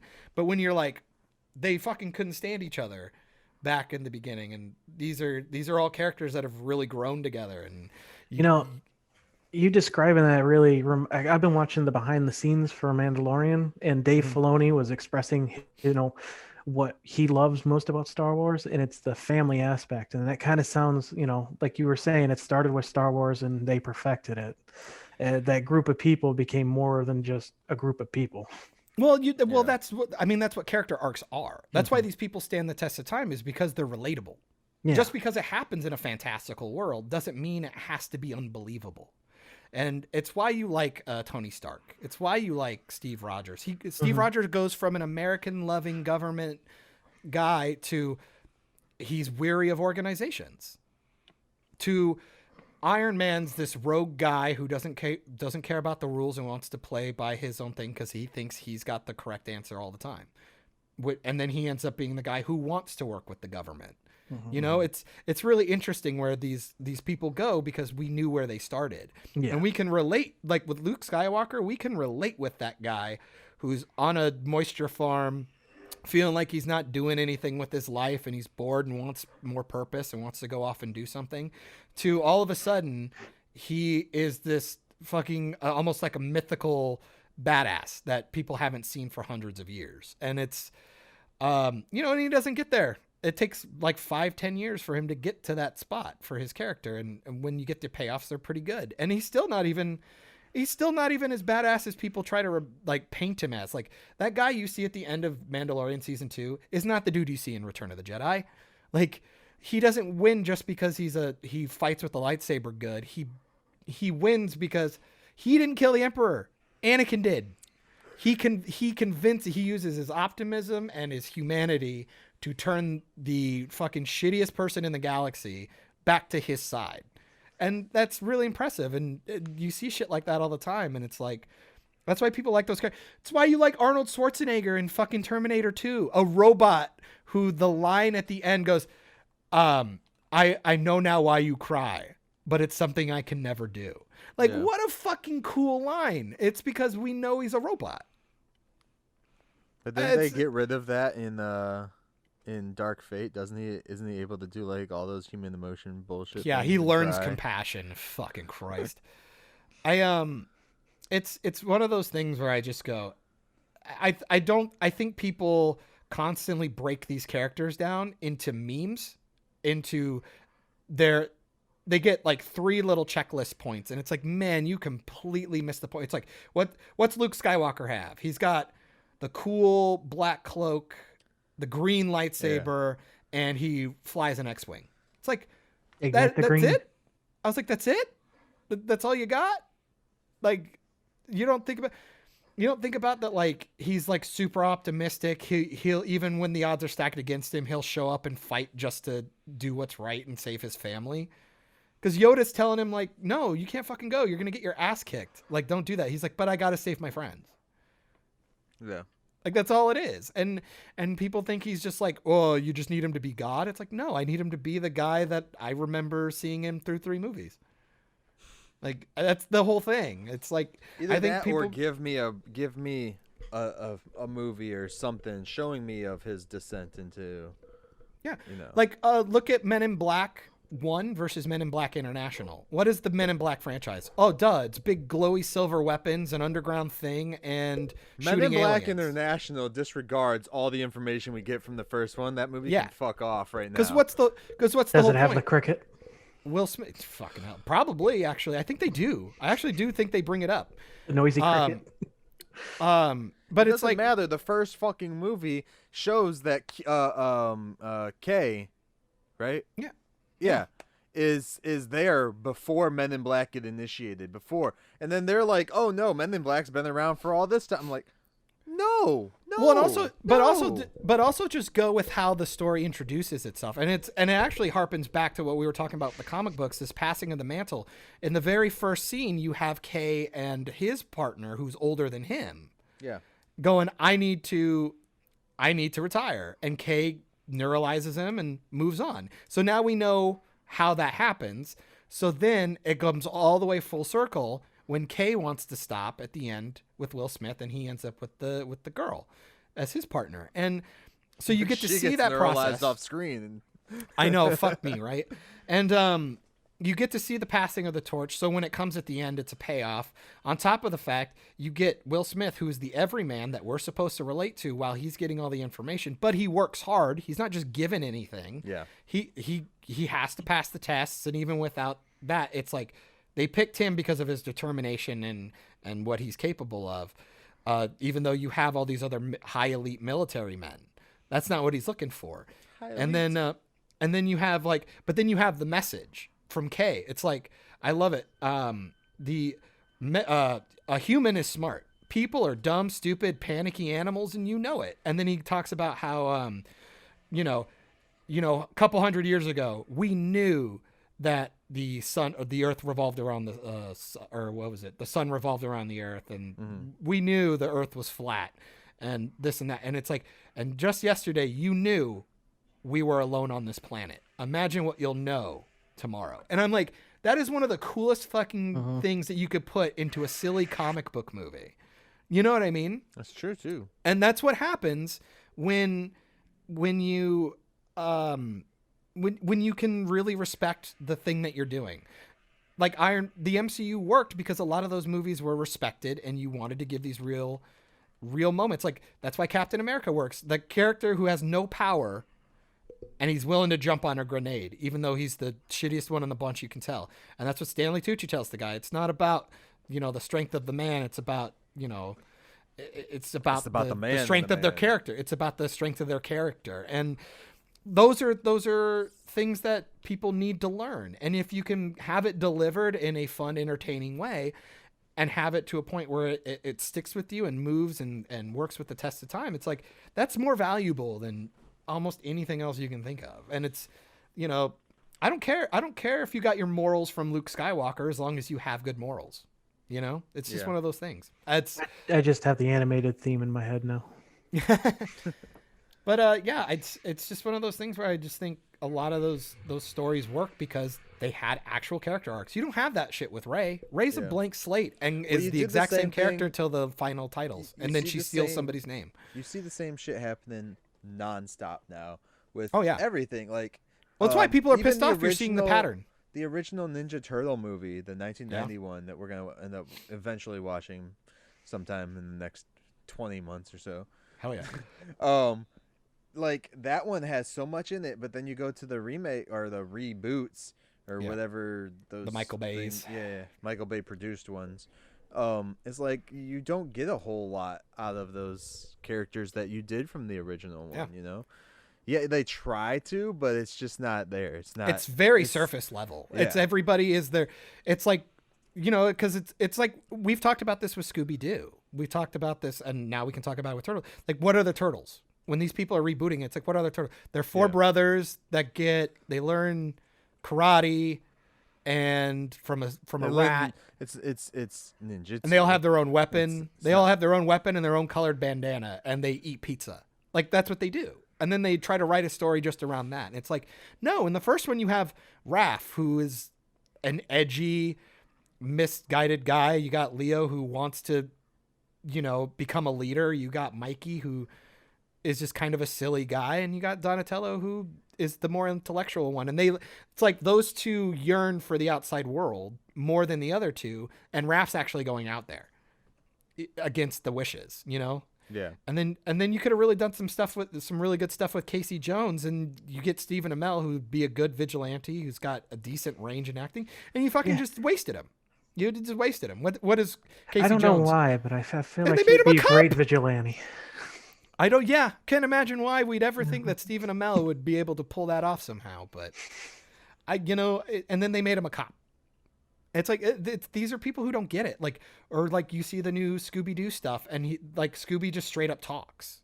It's like you forget that, like, in the first cartoons, he was just a dog. Barely half the time, they never understood what the hell he was saying. Could you imagine them making that Ninja Turtle movie now with Casey Jones being a police officer who takes the law into his own hands? Fuck me, right? Holy shit! Yeah, that would not go over well. It's really funny, and it's one of those things where I just go, this is why Hollywood sucks dick. Like, they're terrible. Like, go on YouTube and you could find these fanfic people who've been writing this shit for years, and they know everything. It's like, why are you not paying these people to come and be your lore guy? Like, you wouldn't even have to pay him that much, because they're just probably... Well, I mean, like, even James Gunn has admitted, he's taken ideas from people from the internet. Like, like the whole, Alt Shift X. Like, look at Alt Shift X with Game of Thrones. That guy probably cares more about the lore and history of not Middle Earth, fucking hell, of Westeros and Essos he probably knows more about that than actual normal American history or world global, you know what I mean? Like he's probably like, he probably has a PhD in it, that he's so smart. And it's like, why would you not get this YouTuber, give him, pay him $100,000 a year, and the guy like oversees your shit? Yeah. Like it's just insane. What blows my mind is, a lot of movies, like they have Bibles. I don't know if you guys have ever explained what that is on the show before, but the stuff that they adhere to. The keeper of the canon, yeah. They have gigantic wikis, fandoms now that they can just go and look at the tiniest possible detail, and fans have marked it down. Just you have your resources. The fuck was that? Being made for you. I know, and it's just so crazy because like that's what YouTube could have always been, this microcosm for talent. That's weird.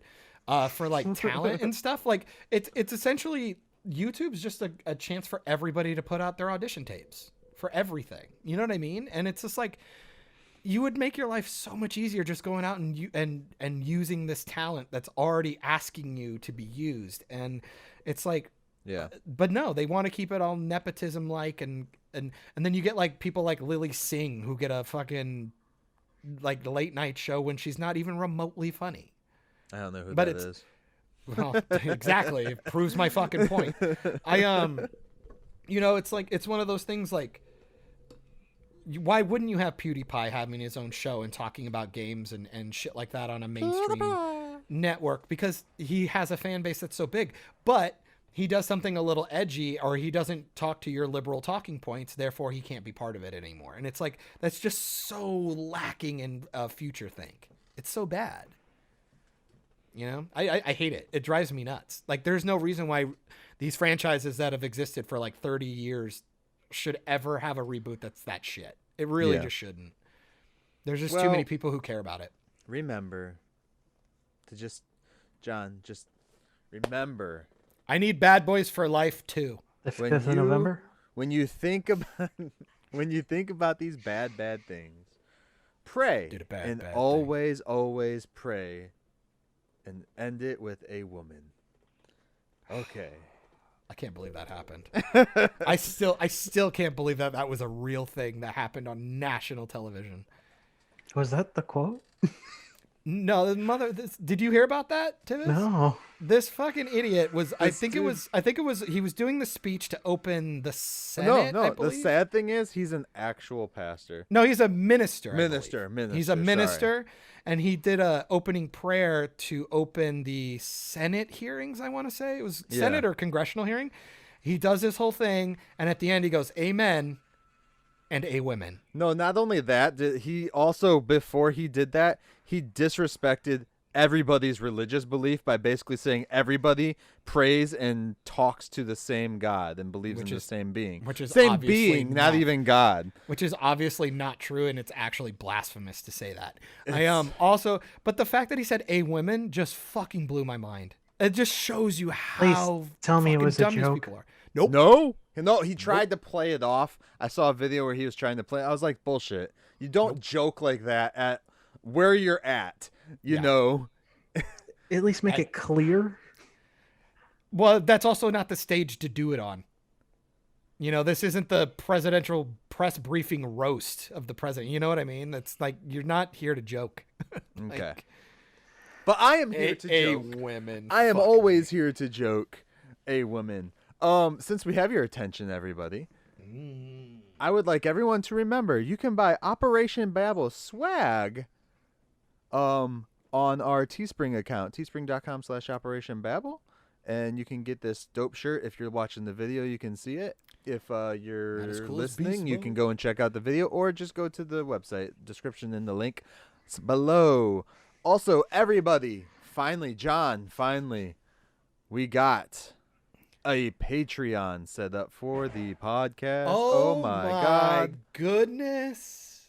We're fucking moving up, dude. 2 sponsors and a Patreon. Hopefully, who knows? Maybe I'll start my OnlyFans in a month. We finally have a Patreon, guys. Tier 5, you get my bathwater. I'll add that. It is at patreon.com/operationbabble, or of course the link is in the descriptions below. I don't know where those noises are coming from. I think it's Tivis. But there are 3 tiers right now, and they are very reasonable in price, and you will get bonus content on them. So that's really cool to have and to have set up, and hopefully we can get a bunch of people on there.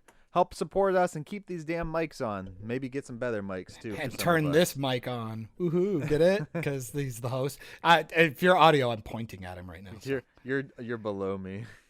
You below me, bitch. I will later. Yeah. I think that's all the shilling I have. I'm impressed. Well done. Just Patreon and go and get a shirt or something from Teespring. And find us on the socials, of course. That was a smoke alarm. Oh, your house is on fire. Nope, just drilling. And All right. that's all I got. I'm Wow. not Good doing job, Myke. anything currently. I am debating on which style of a book I'm going to be writing, whether it's going to be goodness. fiction or nonfiction, or a book Times New that's Roman. written like nonfiction but it's actually fiction. If that makes sense. Sure. So, yeah. I'm going to be. I'm actually going to be writing a screenplay. It's going to be a strong sequel to The Thing, and it's going to be titled The Thong. Thong, So- thong, thong, thong. Exactly, and Cisco will be camoing. Camoing. Cameoing. Cameoing. I don't think that's a word, and that's why it was so hard to say. I almost got to a point where I'm like, canoeing? Yeah. Guest spotting. Showing So- up. Yeah, I want to take a second to thank everyone for being welcoming with me joining the show, Even though we berate you about your comic book take. which is fine. If you can't take criticism, what are you doing in your life? We're just all 3 lovable punching bags. That's what we are. If you can't take criticism and have a conversation without blocking people on the internet, you are probably A hypocrite. an asshole. So Yeah, I just wanted to thank the fans. Oh, I'm not scared. Another millennial reviewer. I told you guys he was a hypocrite. I told you that shit forever ago, and I'm not surprised he Tivis blocked got me blocked first. finally. Yeah, finally Tivis got fucking blocked. Like I a have I not shot. wasn't been even blocked yet. mean. I think I haven't been blocked because I keep saying things that are true, and he doesn't want to look like that douche yet. Oh, don't worry. Yeah. He already does. I feel like it might have been the Morbius comment. Ugh. Yeah. I'm curious about Matt Smith. I'm curious if he'll even be in it. God, I hope so. God damn you. I reacted to that. It's like Frighteners. So, I'm guessing on the first week next month we'll pick our first movie to go over, everybody. Next week, do we got anything specific for next week? What is next week? 101. Episode 101 for next week. We will be watching the animated and live action versions of 101 Dalmatians. both of them? I don't really want to watch the animated one. What? Fuck you. The animated one's great. What? I You're a expected the piece of live action shit. one. Michael, I didn't think you pissed me off right at the fucking finish line, but god damn it. You fucking piece of shit. Before I get to my quote, I'm going to reiterate, everybody, check out our sponsors again. Home Video Studio, located in Jacksonville, Florida. Through the 16th, they are offering 30% off of everything except for film transfers and editing for all of our Operation Babble listeners. You can find them at homevideostudio.com/jacks. And then we also have True 7 CBD. They are offering a 20% discount for our listeners using the code BABBLE20. That's BABBLE 20. And you can find them at True7, the number 7, CBD.com. And enjoy your lives. My quote for the day comes from The Lord of the Rings, The Return of the King. Fuck yes, it does. Come on, Mr. Frodo. Was that it? That's it. Oh, man. It makes me sad. You had so many good ones. I That's know. what you picked? Yep. So come on, Mr. Frodo. I'm sad. All right. I'm the Samwise here. I'm the Thank- true hero. Thanks for 100 episodes, everybody. Go buy the stuff we shilled. All right. Later, nerds. Bye-bye, pieces. You just finished another great episode of Operation Babble. You can catch every episode of Operation Babble on all your audio streaming services, including SoundCloud, iTunes, Spotify, Stitcher, Radio Public, and more. Don't forget to like us on Facebook at facebook.com/Operation Babble. And join the conversation today by searching for the Operation Babble group on Facebook. Links also in the description. Don't forget to find Myke on all social platforms, including YouTube, by searching Myke Shrews, MYKESHREWS. You can find John on Instagram and YouTube via Bald Man Bad. Thanks and have a great day.